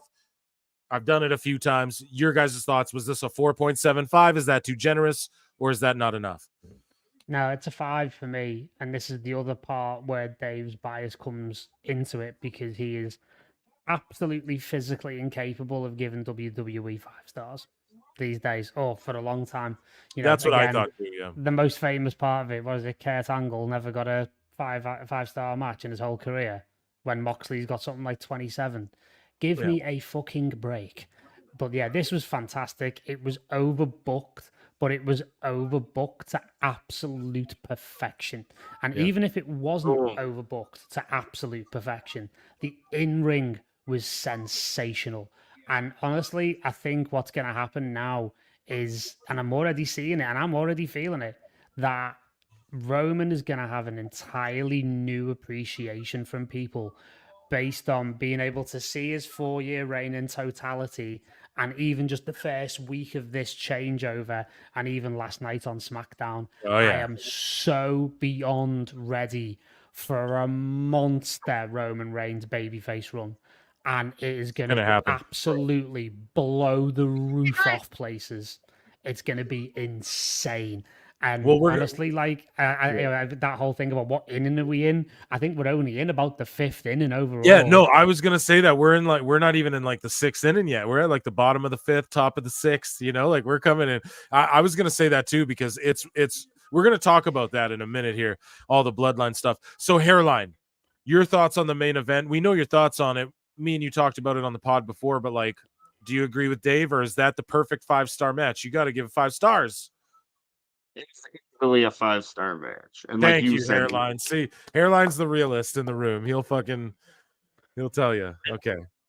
Back off what you said, man. It's like this WrestleMania is that. This WrestleMania, boom. It's like I'm always gonna remember 40 as when Cody finished the fucking story. Yeah, dude. Unbelievable. So yeah, Dave, I guess that's a dummy moment of the week, but then Triple H, so because this has been a long segment here, Triple H, we have Yuri Prohaska and Rakic throwing the fuck down right now, rocking each other back and forth. Bombs getting thrown. Yeah, it's two light heavyweights as well. So sorry if I seem distracted, certainly. My woman, man, she made me some fucking tremendous Asian food, man. I'm gonna start taking pictures of like what I eat and posting it every day because I honestly eat such phenomenal. I always said like she could go on one of those master chef shows and like do okay. She wouldn't win. I wouldn't be like, oh, she could win, but she could like hold her own flavor wise, like 100%, you know, like Oh yeah. 100%. I fucking stack it up. I've ate lots of places, lots of really good places. And I'm telling you, man, she fucking home cooks like nobody's absolute business whatsoever. Anyways, so Triple H at the press conference. Well, let's talk about Stone Cold first, I guess. So because I brought it up a moment ago. Sorry, guys. Dave Meltzer says that it was a financial reason. I had brought up on the show before. Conrad Thompson said that Rock and Stone Cold sort of have a professional rivalry a little bit. But Meltzer's claiming that it was supposed to be Stone Cold who came in. Here's what he says. Undertaker's gong hit and he chokeslammed and took out Rock. Austin was the person originally earmarked for the spot, but in the end, they couldn't reach a financial agreement and Undertaker was put in his place. I'm inclined to believe that a bit, but do you think it was financial? Conrad Thompson alluded to a professional sort of rivalry between Rock and Austin. What do you guys think? Austin was on his ranch playing with his cat. Right, Like, but it should have been Austin, seriously. right? It should have been the glass shattered. Yeah, like they were on the truck, and the thing is with Austin is that he's incredibly protective of the character of Stone Cold Steve Austin, and he doesn't do anything unless he believes that even at his stage of life and in the life cycle of the character of Stone Cold, it's going to add to the legend. And Right. you know, for me, like I think it would. But I've got to say, I actually think in hindsight, there is more of a storyline reason for Undertaker to be that guy because he'd warred with the Anoa'i family for a number of years, whether it was Rock or Rikishi or, you know, Roman. He lost to Roman at WrestleMania. So Right. there was more of a kayfabe in universe reason for it to be the Undertaker. Don't get me wrong, the Stone Cold pop possibly could have been even bigger. And dude, when the gong hit, everyone melted though. Like it didn't matter. Yeah, exactly. You're splitting hairs in terms of what the reaction is going to be. Yeah. Do you know what I mean? It's like trying to pick who your favorite child is. Do you know what I mean?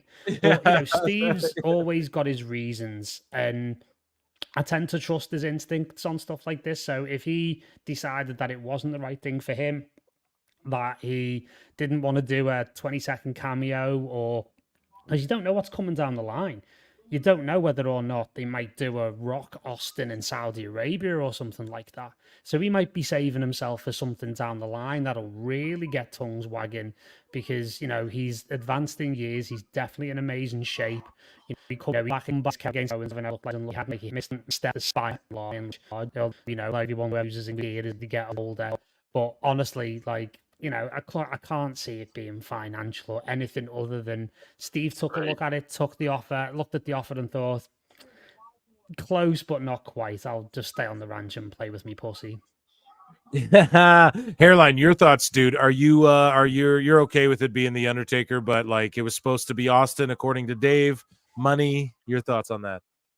Yeah, man, I'm absolutely happy that it was the Undertaker. I thought it was the right call. I think he did great. It popped the shit out of me, popped the shit out of the arena.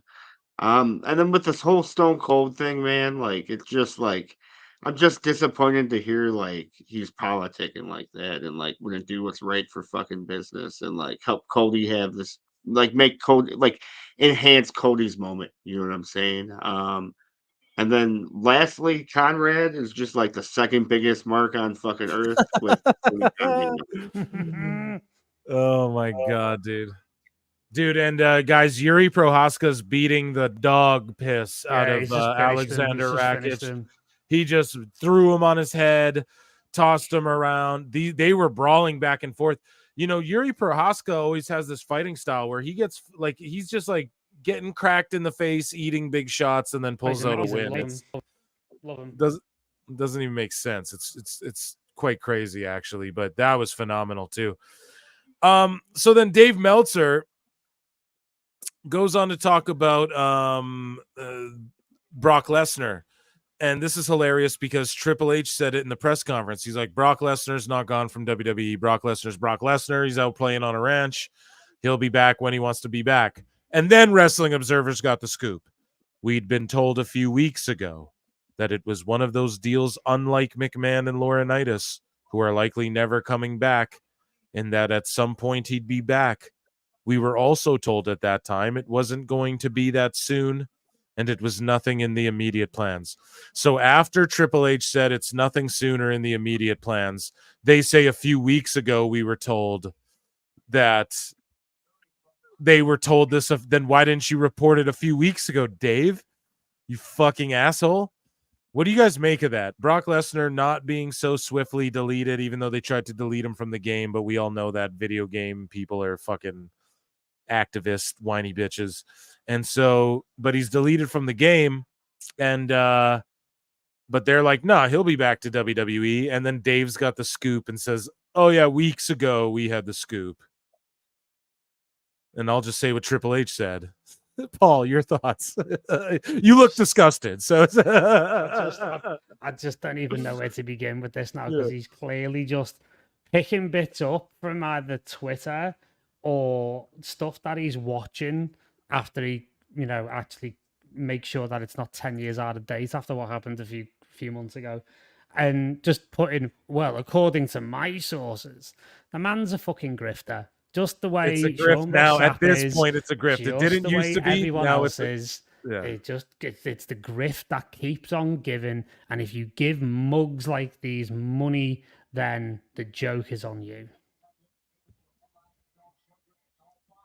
He didn't used to be a grift. Now he is. Yeah. Now he's a fucking grift. It's a full grift. Yeah, hairline. He's an absolute fucking joke, man. It's just like, so you're telling, like, who's he trying to like impress here? Because it's all like, what do you mean? Like, you're a news site that had some fucking breaking news weeks ago, but you didn't report it? What? Huh? It's so fucking stupid. Yeah. It's so fucking stupid. Oh, that's so fucking stupid. So he goes on to talk about The Rock's next WWE match. So you guys saw in Raw, The Rock comes out. He says, I'll be back. And he's holding the people's belt. He touched the universal belt. He says, doesn't matter if it's for the belt or not, Cody. When I come back, I'm coming for you. He handed Cody something. We don't know what this thing is. It's building up. We're going to find out, or wherever they're going with it. But either way, so Dave sees this segment on Raw and goes, from what we're told, this is very much a long-term thing. There's no planned date for Rock to return for a match, but it's been talked about next year's Mania. Like, Dave, he's just so, it's like, no, dude. Yes, Mania, but also, like, trust me, he's going to be involved in WWE way more. He's going to be gone for, like, probably, he's going to be gone for a while when he has to film this movie. Then he's going to come back. Then he's going to promote the movie and go away for a while. Then he's going to be back. Yeah, Mania. But don't be surprised if he has a match after he films this fucking movie or something like that either, you know? When they go to Netflix in January, he's going to be all over that. Every Raw, like he was on the build-up to this Mania. But anyways, he wanted to come back and work with Reigns. But obviously, based on everything that went down, the singles match with Rhodes is the bigger match right now. That's why he has this people's belt. They can usurp. They can steal a main event for. We're going to get like Cody we're gonna get this belt on the line, guys, right? Like, this isn't just a coincidence. This is gonna be fought over. It's gonna be merged with the WWE. Roman and Rock are gonna fight for this belt so they can main event night 1 next year, and then Cody can defend that belt on night 2 or whatever they got to do. This belt's in there for a reason, okay? So Dave, again, he just seems very like old manish, like you're out of touch. He says Cornette's out of touch. You're out of touch, Dave. I really feel that way. Anyways, as things stand right now, he may work a match later this year, but that is not a lock. He would prefer to work with Rhodes in the main event of next year's Mania, as we've seen. He is generally going to get what he wants. Okay. He would seem to lock Rhodes in for at least 1 year title reign. We are told that isn't a lock, but Johnson would prefer it. I think Dave's talking 100% out of his asshole here. If Cody has the belt for a year, do you guys think he'll reign until next year's Mania and fight The Rock for the belt? I could see it, but I told you guys this. The fans are already getting fickle. They're like, hey, I need Cody not to whine in his promos and cry. They're already saying it. And also, we just had a huge, long reign. So it might serve business best to maybe not have as long of a reign, maybe a couple shorter ones. But it doesn't mean he couldn't hold it for a year. Your guys' thoughts? Yeah, I mean, for me, where I think this is going is that Rock is back by SummerSlam. And I think you actually get possibly Rock Cody at SummerSlam. And then, I'm talking like, let's talk about the optimal, like, nothing in the way schedule for The Rock. Then you get, personally, I think we're building up towards Bloodline faction war at Survivor Series War Games. And I think you're going to get then the split between the Rock faction, the Roman faction, and then you can do the build towards Rock Roman at 41. So, for me, I kind of agree with you. I'm in two minds about Cody in terms of what his reign needs to be. Part of me thinks that he needs to have a long reign in order to legitimize him as a champion with a lot of defenses against really top level guys. I wouldn't be surprised if it ends up being AJ Styles at Backlash because, it's, if you look at how Roman built his reign, his resume of who he beat was impeccable. There was no empty title defenses on there. Maybe Logan Paul, but that was still a good match, or LA Knight, and that was still a great little kind of side feud, if you know what I mean. Yeah. But, for me, on the other hand, I can see where you're coming from, Phil, where it could be more exciting to have a couple of chops and changes in there because we haven't had that in over 4 years.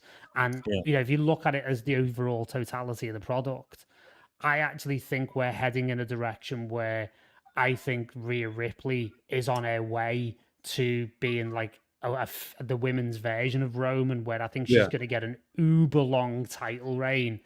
And, if you look at it again across the whole totality of the product, it might be that the WWE Championship on the men's side might cycle a little bit to kind of like get something a bit more interesting and a bit more juicy going. She should too. She should get that monster reign push you're talking about. Let me just look here, guys. There's been over 200 of y'all watching this whole time. We're at 172 likes. Get us to 200, and I won't even bring it up again.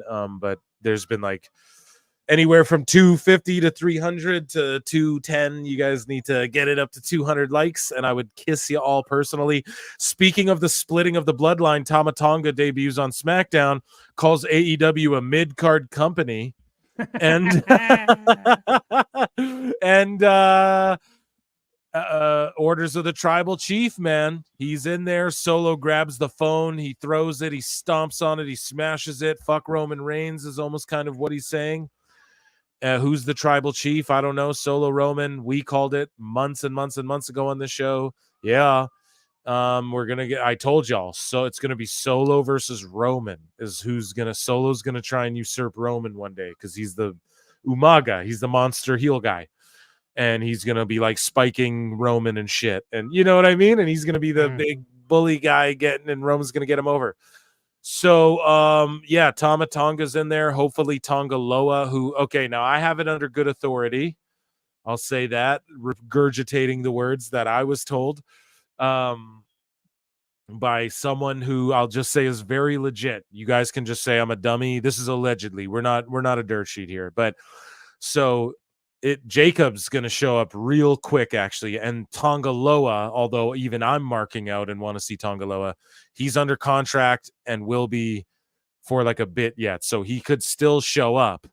And maybe some sort of deal. I wouldn't put past WWE to buy a contract out, but I also don't see them doing that. They don't have the need to do that at this point. They could really, they even have Sami Zayn as like an honorary an honorary Bloodline Uso member. So, but yeah, Tongaloa though is like, if they could have him here, it would be ideal, right? And it could happen.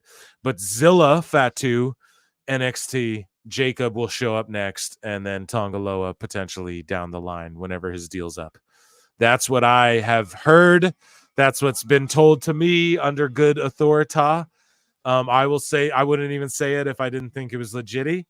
Your thoughts, Paul Nolan, on what I just said?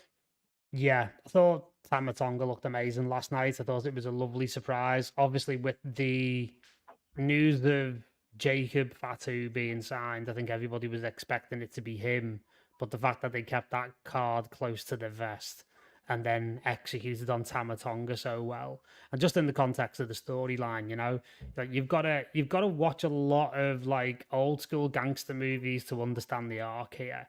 Like basically Solo is the young pretender who's jumped the line. And if you want a televisual reference, it's kind of like we're going from Avon Barksdale to Marlo Stanfield here. We're going to, the end of one era into another, but someone's jumped the line. And, that's going to be the basis for this storyline of Roman coming back, putting the band back together. And can you imagine the pop when a babyface Roman Reigns puts OG Bloodline back together and Sami's involved as well? It's going to be Roman, Jimmy, Sansi. It's going to be against the new Bloodline, which is going to be obviously War Games Solo, Survivor Series.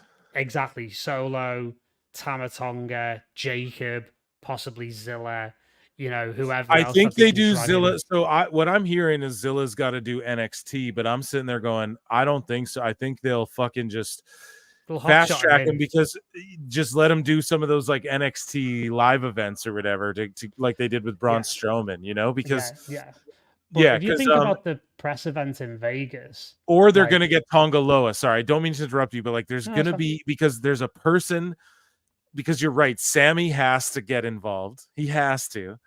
And then you have to think though, because Zilla, I just don't think's ready. Like I've watched his work, like I've like as much as there is available online. Like you see clippets and snippets. If you go on YouTube, you can find like a match or two, and it's not like the best quality or anything, but you can like he's working, but it's like he's not quite there. I think like NXT would serve him well, and but like I don't know. I would love if Tonga Loa came in. I think that would just put it over the top.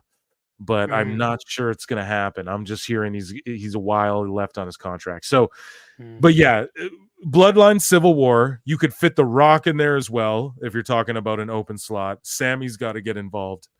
I love it. I think this is, and people are like, well, Solo's lost, and he lost all these matches that. Exactly, that's the story. And he said to Jimmy, he's like, we losing, whatever. Then he spikes Jimmy a bunch of times, and then it's like, but he's been losing. We're creating like a sociopath, if you will. We're creating a villain here. We're creating a guy who's like, fucking, I've been losing. I'm tired of losing. These guys don't lose. This is our other cousins and shit. Like they don't fucking lose. They tired of losing too, or whatever. Like, guys, that's what it's building to. So sorry, Paul Nolan, you go ahead. Yeah, sorry. So with the Solo thing, Roman did anoint him the successor. Yes, he already did. There's an amazing video package that I saw earlier today where Roman had the lei, the red sort of tribal chief necklace. He had it in his hands backstage, and there was this amazing very silent, incredibly tense moment where Roman looks over at Solo, and Solo is not even looking at him. He's just looking at that item that denotes who the tribal chief is. And Roman looks at him. Solo looks back at him. Roman looks away with this look of almost like vague paranoia on his face. And it's that they've been planting the seeds for this for a Yes, long, long time. And actually, just while we're talking about seed planting, did you see this week, Phil, just going back to Cody for a second and that a promo with The Rock on Monday? Did you see the callback to that where everyone was going, that's really awkward. Like, why is Rock like asking to look at the belt and stuff? But because Cody actually did the same thing about 12 years ago. Like, he stormed down the ramp and he actually said, I want to get a good look at this championship belt that's going to be mine one day. Yeah. And they were actually calling back to that moment. And it's like, Wow. they've got someone out the back burrowing through footage and going, right, what can we call back to? How can we add depth? How can we add layers? How can we add complexity to the lore? And it's a beautiful thing. It really is. Like, how they've added so much depth to WWE storytelling in the last few years is just amazing. Love it. Yeah, me too, man. And that's really cool that you pointed that out. And more people need to pay attention to that, because this bloodline, just like the bloodline runs deep, the stories run deep, daddy. That's how it goes. Will Chisholm for $5 says, if you know Triple H booking, he don't like to blow off his big matches. I think he is saving Rhea versus Bianca at Mania 41, streak versus title. Yeah, you're probably spot on. But what do you think about Jade then? Will Chisholm, you tell us, and I'm going to ask Paul Nolan. So, not to divert off. So, okay, first off, Paul Nolan, do you agree with Will Chisholm, or do you agree with him? And also, what do you think about what they're doing with Jade Cargill then? Because obviously she's going to be a big beast. Is she the one that dethrones Ripley, or is she the one that, she gets the WWE women's title? Like, obviously I think they're going to strap her up sooner than later. I don't know. Your thoughts. Yeah, I think the next few weeks are going to be very informative, because the way that I like to think about it is that WrestleMania is like the season finale. Right. Yep, if you look that's at it what like it TV is. and stuff, yeah. So what we're actually in now, like this month after WrestleMania, between Mania, Backlash, and the draft, it's like the epilogue. Do you know what I mean? It's like we're at the end of, I don't know, Return of the King, basically. So everything that happens here is not filler, but it's we're dealing with the consequences of the fallout of the season finale before we move on to the true beginning of the new season, which is post-draft.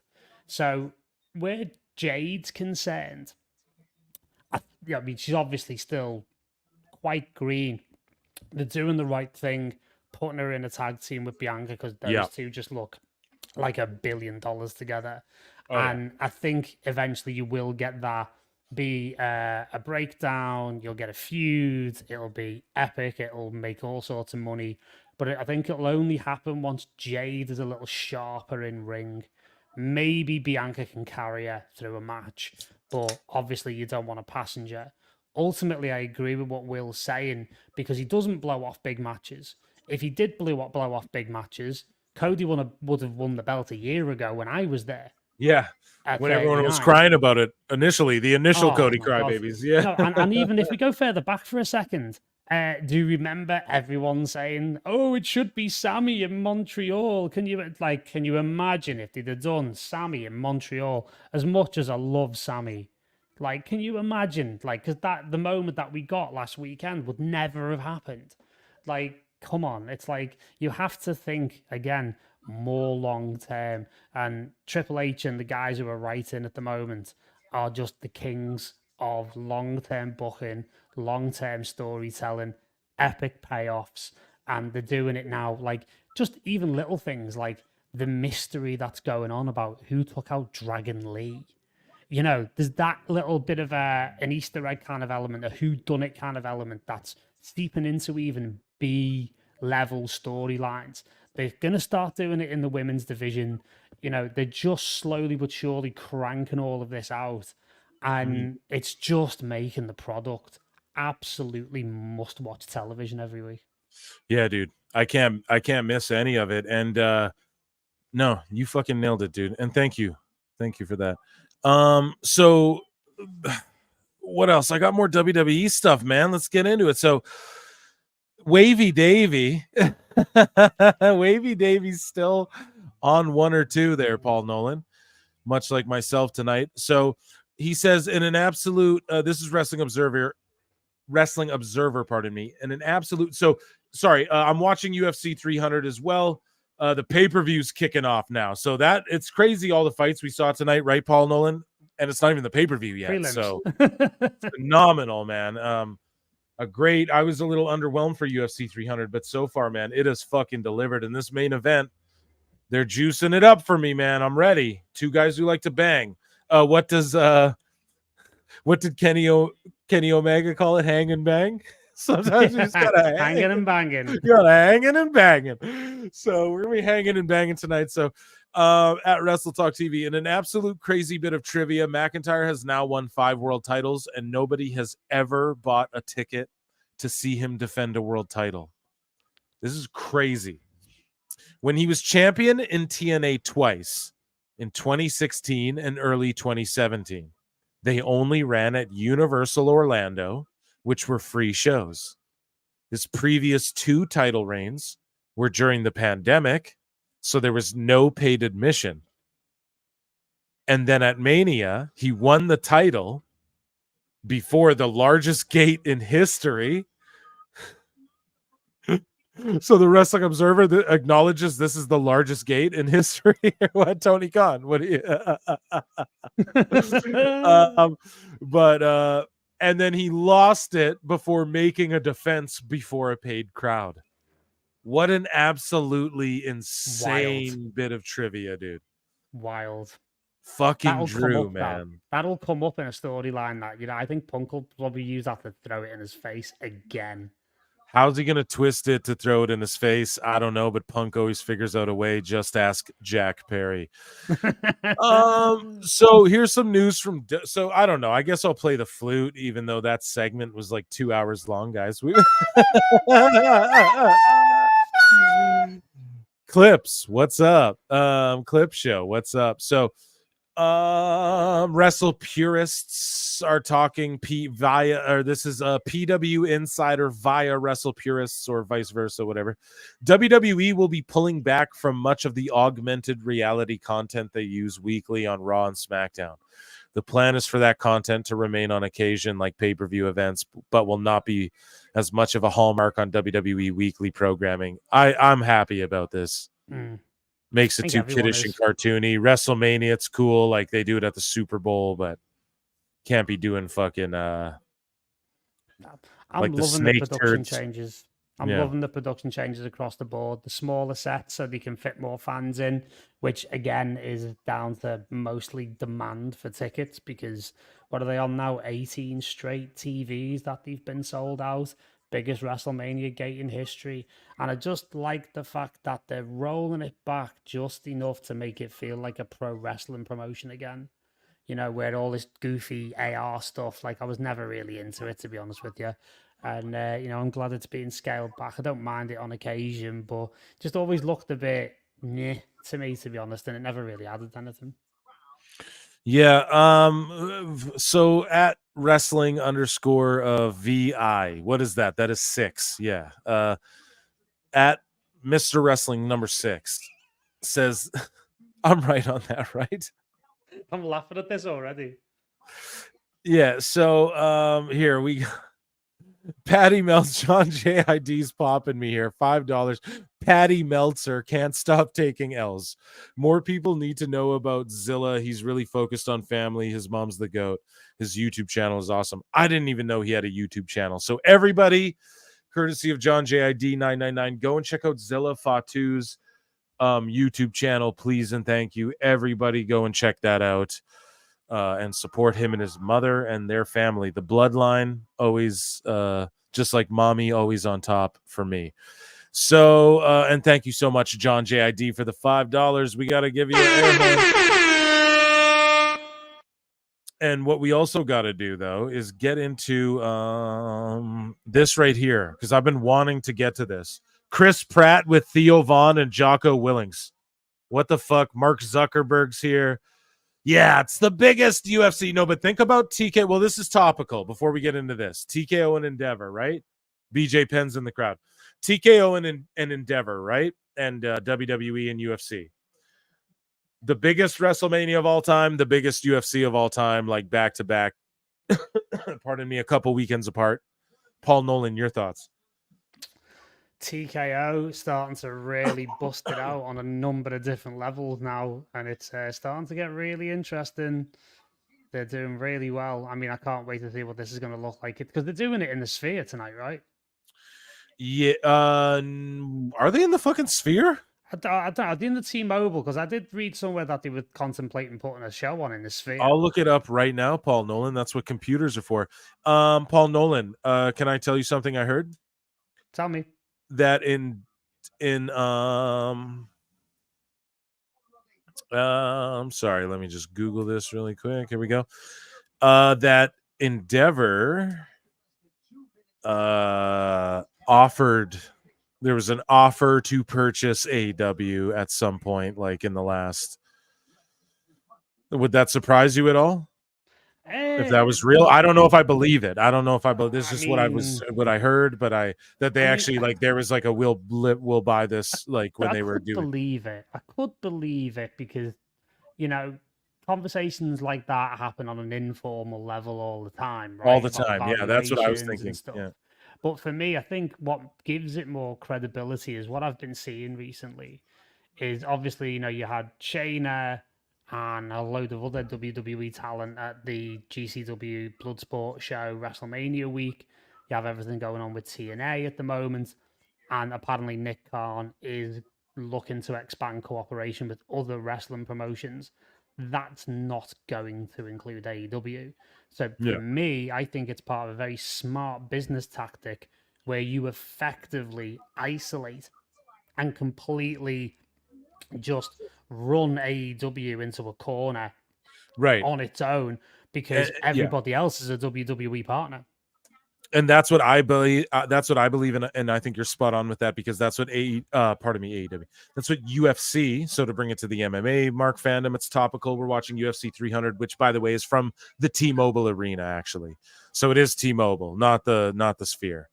But I think you're spot on there because that's what UFC's done with Bellator and these other companies. Even when they shared space on ESPN with PFL. There was Endeavor was gonna looking to acquire Bellator. They were gonna buy it when Bellator went up for sale, and Dana White was the one who was like, "What's the point? Like, so we absorb all these contracts and like what? You know, what is So I don't know. Dana's connected to all this. He's on the board and all this shit. You know, so they're all talking, right? Even when it comes to. I gotta think, even when it comes to like WWE operations and UFC operations, they're all working. There's synergy between all these things here, or they wouldn't have merged. You know what I mean? Yeah. But yeah, I definitely agree with you. I think you were spot on about that. But Mr. Wrestling 6 says these WWE contracts are up this year. Do you see any of them signing with AEW? I just wanted to talk about this. So Wade Barrett, do you see Wade Barrett leaving WWE right now when he's doing the best work of his career, arguably, to go to AEW? I've got some bad news for you. I'm going to Dynamite. Oh my God. We're replacing Nigel McGuinness. He didn't agree with my no leadership. Sami Zayn, do you think we see El Generico in AEW? Oh God. The next Seth. Yeah, exactly, dude. Where's he going? He's about to headline Backlash in Paris next to Cody Rhodes, co-headliner. Dude, the one that gets me is Pat McAfee. Yeah. So Seth Rollins, do you think we see Tyler Black in AEW confirmed? Ricochet. Maybe I could see him maybe one day, but I just don't think him and Samantha Irvin, they're just I don't see any of these. Randy Orton. What? Pat McAfee. What the fuck? Xavier Woods, Kofi Kingston, Big E. Yeah, the New Day. They're all gonna leave and become the old day. Yesterday in AEW. Montez Ford and Angelo Dawkins. Yeah, I'm sure they just put all that money into that reality show. Here's the thing, guys. WWE's not AEW. In AEW, they made a fucking reality show about the roads so that they could leave and go back to WWE. I'm just starting to think about like alternative names. It's like, you know, instead of the Street Profits, they'd have to call themselves like Road Revenue or something like that. Yeah, the Road Revenue. Yeah, dude. Oh my god. That's funny. Gospel Freaks are All Elite, you know, for the New Day. Yeah. Drew McIntyre. Everyone's been saying that. Drew Galloway. Yeah, he's in the biggest money match you're about to see at SummerSlam fucking almost ever in the history of the business against CM Punk for no title. And he's leaving because he's not the champ all the time. And Drew's a mark and doesn't get the bigger picture. You fucking idiots. Drew's not going anywhere, bro. He's locked in. Like, jeepers. Sheamus was literally advertised for Raw on Monday. Yeah, he's coming back. Becky Lynch is a lifer. Said it to Ariel Helwani. Alexa Bliss is a lifer. What are you talking about? Jesus. AJ Styles. I could see him retiring from WWE at like a Mania and then doing a one-off in Japan or for AEW. I could see that. What about you? What say you? He retires in WWE and then does like one more match in fucking New Japan or AEW or something. I could see him doing Japan or even like a TNA show, you know, just for old times. Yeah, I could absolutely see him doing that. Kevin Owens, I just think he's locked into WWE forever. I think he had that choice back when AEW became a thing. The Bucks would have brought him in for life, and I just think he was. It's his son. His son's like all grown up now, and his son is a John Cena fan. He's not a Young Buck fan. You know what I mean? This last one is the best, actually. I think it's better than Pat McAfee. Jinder After all the shit. After all the shit. Hulk and fucking Tony. And now they're like, do you think he'll sign for AEW? Man, that shit is hilarious. So the last thing I have in Phil Marks, bookmarks, or do you want to talk about World War III? Do you want? I really don't want to talk about World War III, Phil. Me neither, dude. But oh my god, Bo Nickel's about to fight. So just Zelina Vega basically got accused by artists and multiple artists and different people of like stealing shit for stuff. And then everyone's posting receipts, and I don't really. There's too much here. I don't really even want to read all this text back and forth, but. Basically, Zelina Vega had to come out and say, she came back to Twitter to say, I do not want any hate sent to any of these people or situations that I'm about to clear up. If you're a fan of mine, please don't. This isn't meant to be Twitter fun, but I do have the right to defend myself. And this is because multiple people are accusing her of like stealing art and shit. So like, I don't know. I dug into it a little bit. I'm not like condemning her, but she goes, excuse the slow responses as it is a travel day. None of my other gear makers have ever had an issue with me. And if they did, we handled it in person. So she says, my intent, despite being highly upset at what trolls blew this up to be, is to get to a place where everyone feels okay about things. As I thought that is where my team and her got to. Sorry, it's a weird sentence. Once it left my hands, I was moving, working, and dealing with a sick family member. I left it in their hands, and it seems to be settled. Starting with Sangre Bomb, so whoever that is, this person that I bookmarked all their tweets, they dropped a bunch of DMs. Screenshot this and read them if you want. I can't read all of these DMs to people. But Mecca is a lot more involved, and I'm going to be recording a video. Not that you can tag a person that blocked you on IG anyways. I asked, would you be interested? Do you want compensation? They said no. I still offered everything. So basically, she reached out to people, said, hey, can we use your art? I flipped through some of these, and there is talk like, hey, we'll get a contract. Hey, we'll compensate you. No, I don't need, like, you read it, it's like, I don't really care about payment. This was such an awesome opportunity. I'd love to give you something, though, she says back. Like, I'd love to pay you, though. No, it was... So it's just a case of like, okay, Paul Nolan probably knows this, me too. I've been a young and starving up-and-coming artist, a starving artist, as they call us, and you sometimes don't realize what you're getting yourself into. You don't realize how you could have monetized something that you could have monetized. You don't negotiate the best deal. Paul Nolan in music, it is slutty, bro.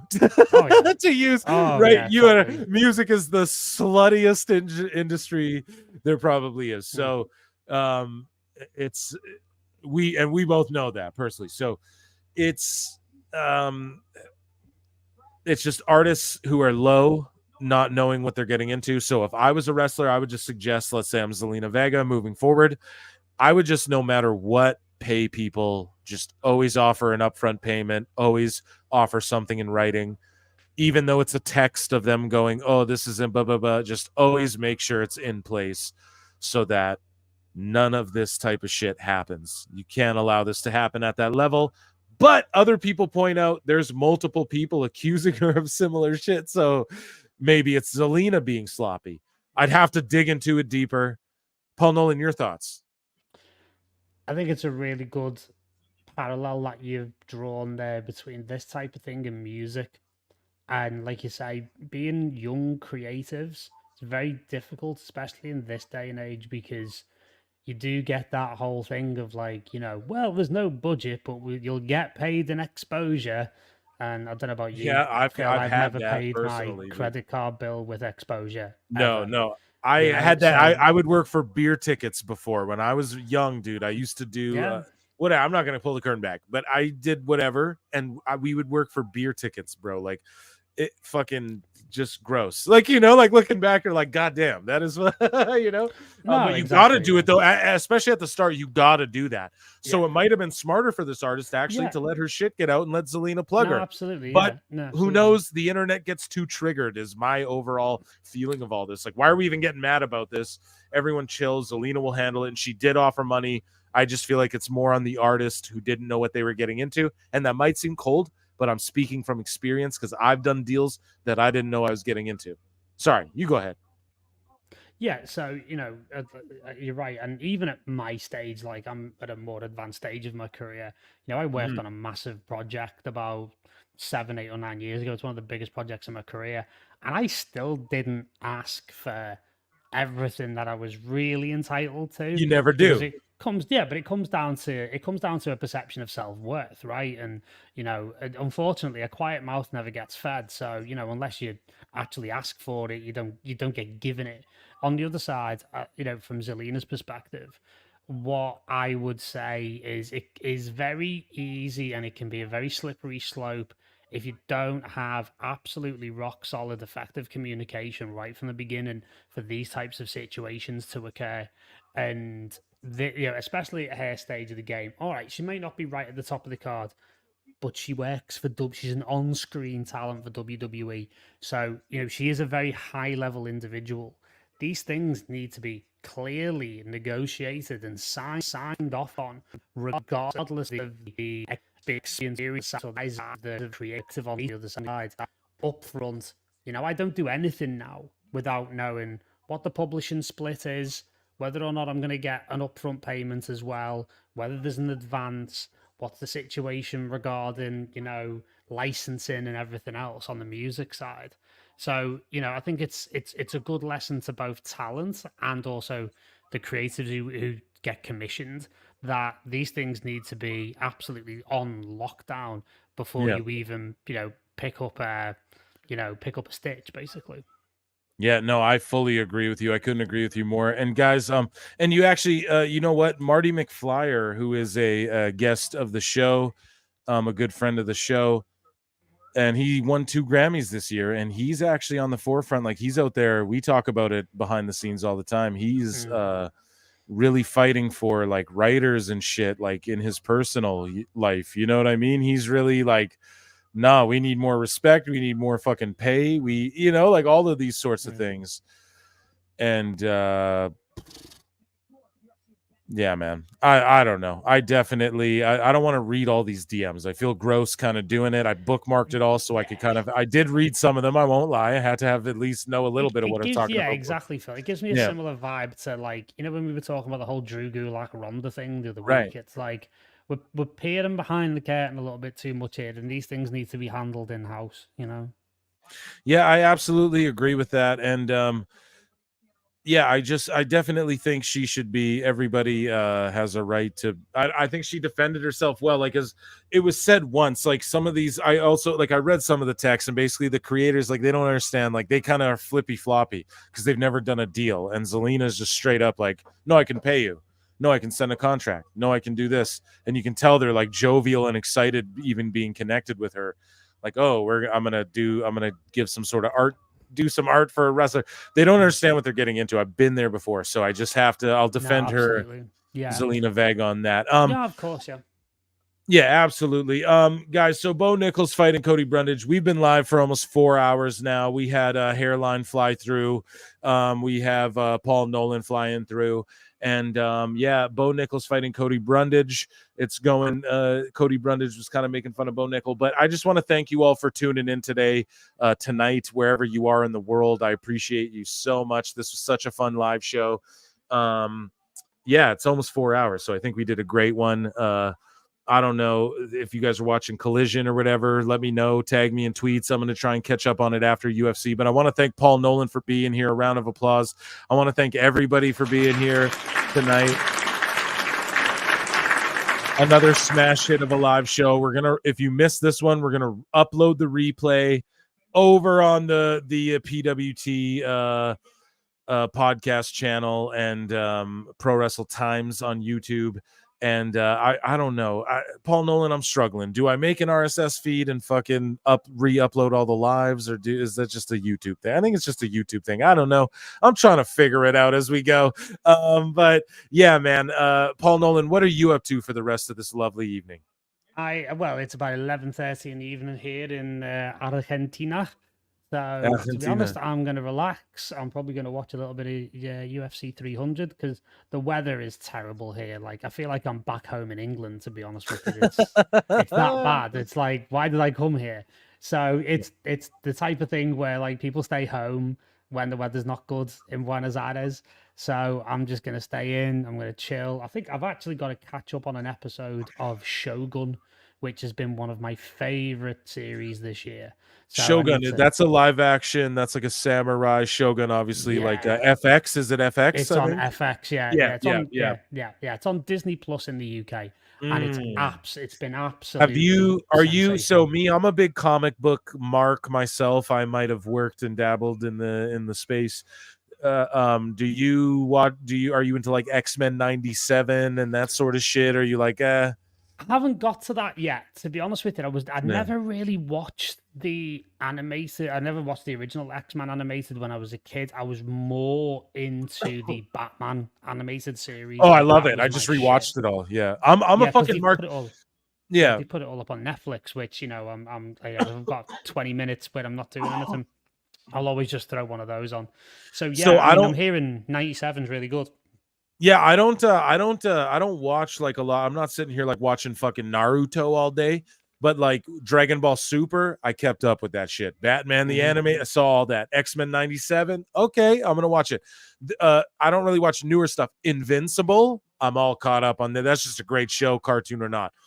I'm a big MCU mark, but like I haven't watched any of What If.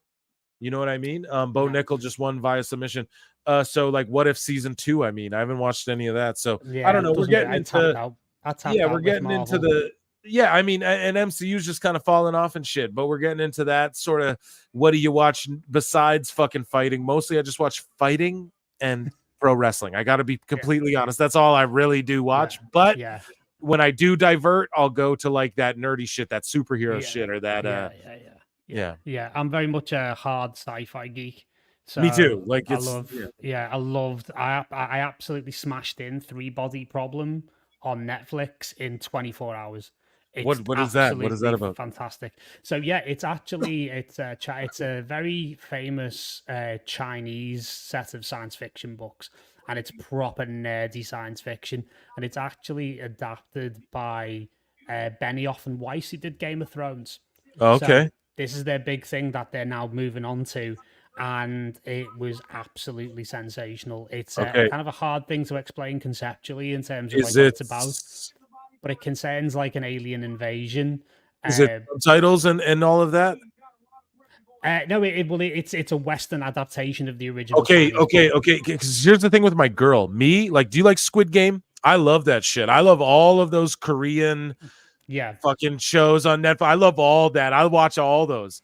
My girl's like, she's like, if I got to read subtitles or if it's English dubbed over there, she's like, I just can't do too much of it. That's her, man. That's her. That's not me. I'm like, I can watch whatever. I can, whatever. So, but she's just, she won't fucking do it. And so whenever I divert from wrestling or fighting, I'm watching shit with my girl. You know what I mean? So it's like, yeah, totally. She's got to be on the same page. So what you just said, I'm gonna pitch it to her. We're gonna watch it because that sounds. She likes aliens, spook her out, and she likes spooky stuff. Aliens kind of creep her out. Real stuff. What creeps my girl out the most, because she can watch any horror movie that's about any slaughter, gore porn, any of that stuff. She can watch that, not even flinch. What gets her is like real life stuff, like aliens could be real, so it fucking trips her out. You know what I mean? Yeah. Well, Three Body Problem has got, like, when you get to the actual reveal, it's one of the most, for me anyway, it was one of the most terrifying elements, like in terms of a threat to humanity that I've ever seen, because it was literally like, how do you beat that? Like it's absolutely unstoppable. I'm watching that 100%. Absolutely amazing. Like, you know, and some of the best series I've seen in recent times. I'm a massive fan. I'm just currently waiting for the second season of Silo on Apple TV. Apple TV Plus, by the way, I think is the best streaming service at the moment. Are you for real? People clown on it.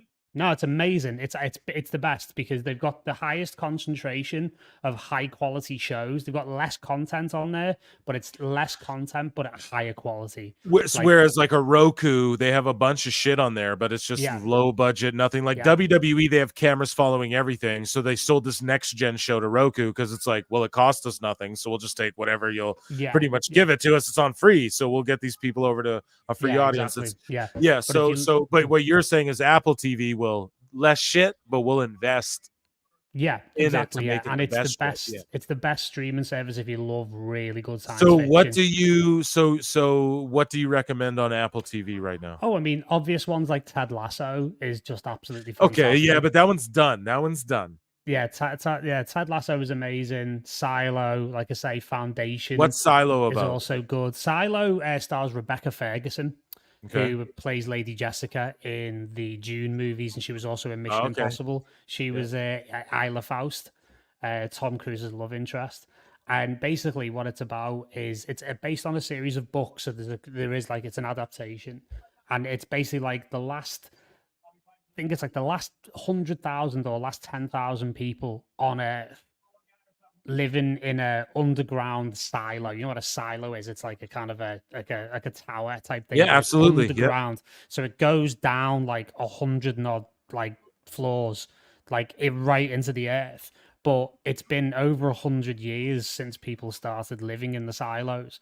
So nobody knows who built the silos, why they were built. All they know is that if they go outside, they die. Wow. And there's this whole mystery that starts to be unveiled over the course of the season. And there's fantastic actors in it. Like I say, you know, Rebecca Ferguson, I'd watch her in anything. Chiwetel Ejiofor's in it. Rashida Jones, who's Quincy Jones's daughter, she's in it. Tim Robbins is in it, obviously, you know, best known for Shawshank Redemption. Like, just amazing acting. Tim Robbins, dude, that's crazy. Yeah, amazing. Like, it absolutely rocked my world when I watched it, and I'm very, very hard to impress. So yeah, if you love really good hardcore science fiction, For All Mankind, which is an amazing show as well, that's like a hypothetical situation where it's like, what would have happened if the Russians got to the moon first and the Oh, that's space race sick. kept going? I like shit like that. I'm a big really interesting. yeah, I like stuff like that. You know what? If I'm gonna plug a show, guys, go and watch. There's a show. It was on Stars, but it's called Heels, and Oh it's yeah, that's starring the one. Punk Stephen was in, right? Amell. It's starring Stephen Amell. There's 2 seasons now. The reason I'm plugging it is because Netflix just bought it, just bought the rights, and if it does well, this is what Netflix said. If it does well, I don't know. Is this public? I don't know. I'm telling you guys right here. Netflix said if it does well, they'll give it a 3rd season.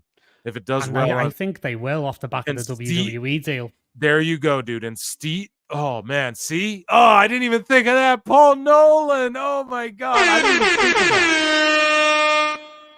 Man, because people will want to watch it because they're into wrestling content. And what was a hit for them in the last year? Wrestlers about OVW, right? Right. So Stephen Amell, it's called Heels. I'm going to plug it here. I'm not paid by them. I've talked about this show so much. Stephen Amell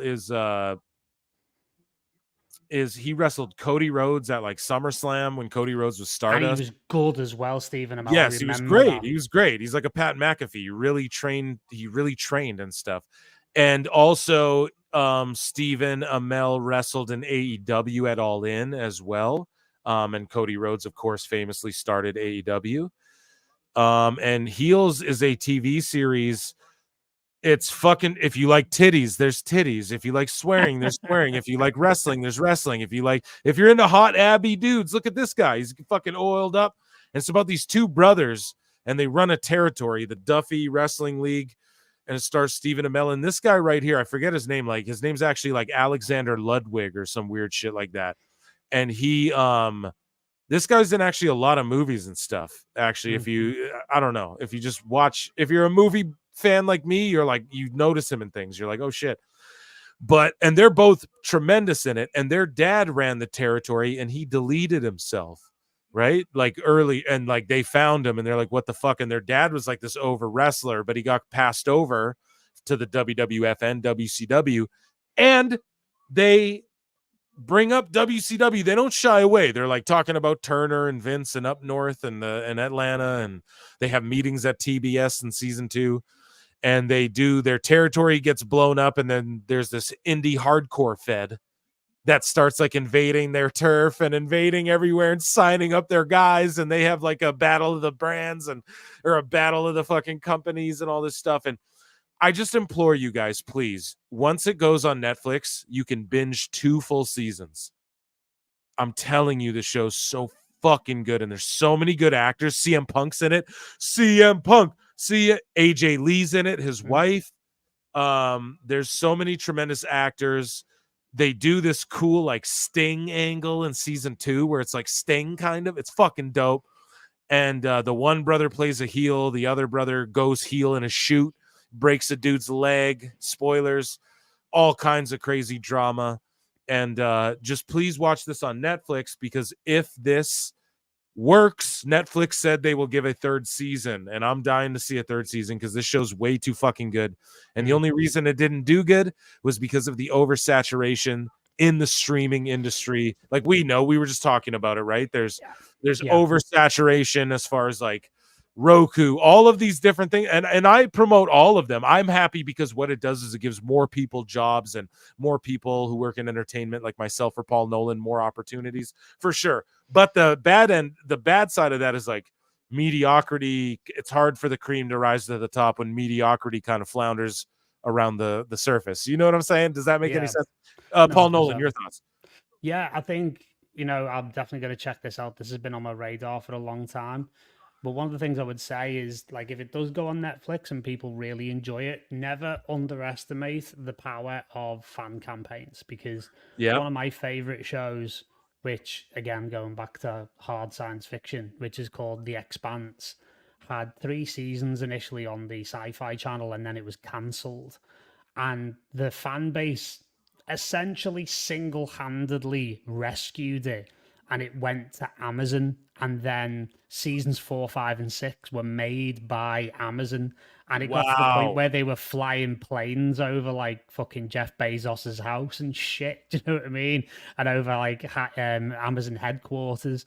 And because Bezos was obviously doing the whole thing with his, his space company and stuff, he actually took a personal interest and ended up personally saying, do you know what? We're going to pick this up and we're going to do something with this because, it fits with what we're doing with Amazon and the whole sort of space program that he's been doing as well. So, if it does take off and people get good numbers, don't rely on it just getting good numbers on Amazon on Netflix, because they are known to cut things off in their prime. The amount of seasons, the amount of shows they've cut off after 2 seasons is brutal, especially ones that I wanted to watch and see carry on. So yeah, I mean, if necessary, get involved, start petitions, start online campaigns, start hashtags, because the streaming services do take notice and they do pay attention to that stuff.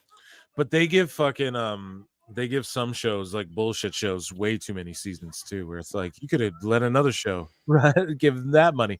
What is the first show? Total Problem? Is that no, it's called 3 Body Problem. 3 Body Problem. Here, we're gonna look that up right now. 3 Body. Sorry, we're getting into like Netflix stuff. We're off of wrestling, guys, but we just want to hang out. I'm just chilling. So we're 3 Body Problem, like it's a TV series. Yeah. Okay, I got it right here. So let's yeah, it's like half the cast of Game of Thrones are in it as well. Half the cast of Game of Thrones. Okay, let me show this on the screen here. Just give me a second. Benoit. Someone says Chris Benoit. Chris Benoit. Have you ever played that? Oh, I'm showing the complete wrong fucking screen. Sorry, guys. Technical 3. Okay, here we go. 3 Body Problem. We got it here, folks.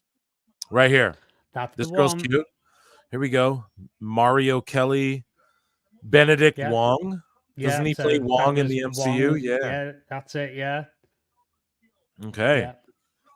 So we're gonna peep it out, man. That shit looks dope. We're gonna definitely check it out. This is the first show, 3 Body Problem.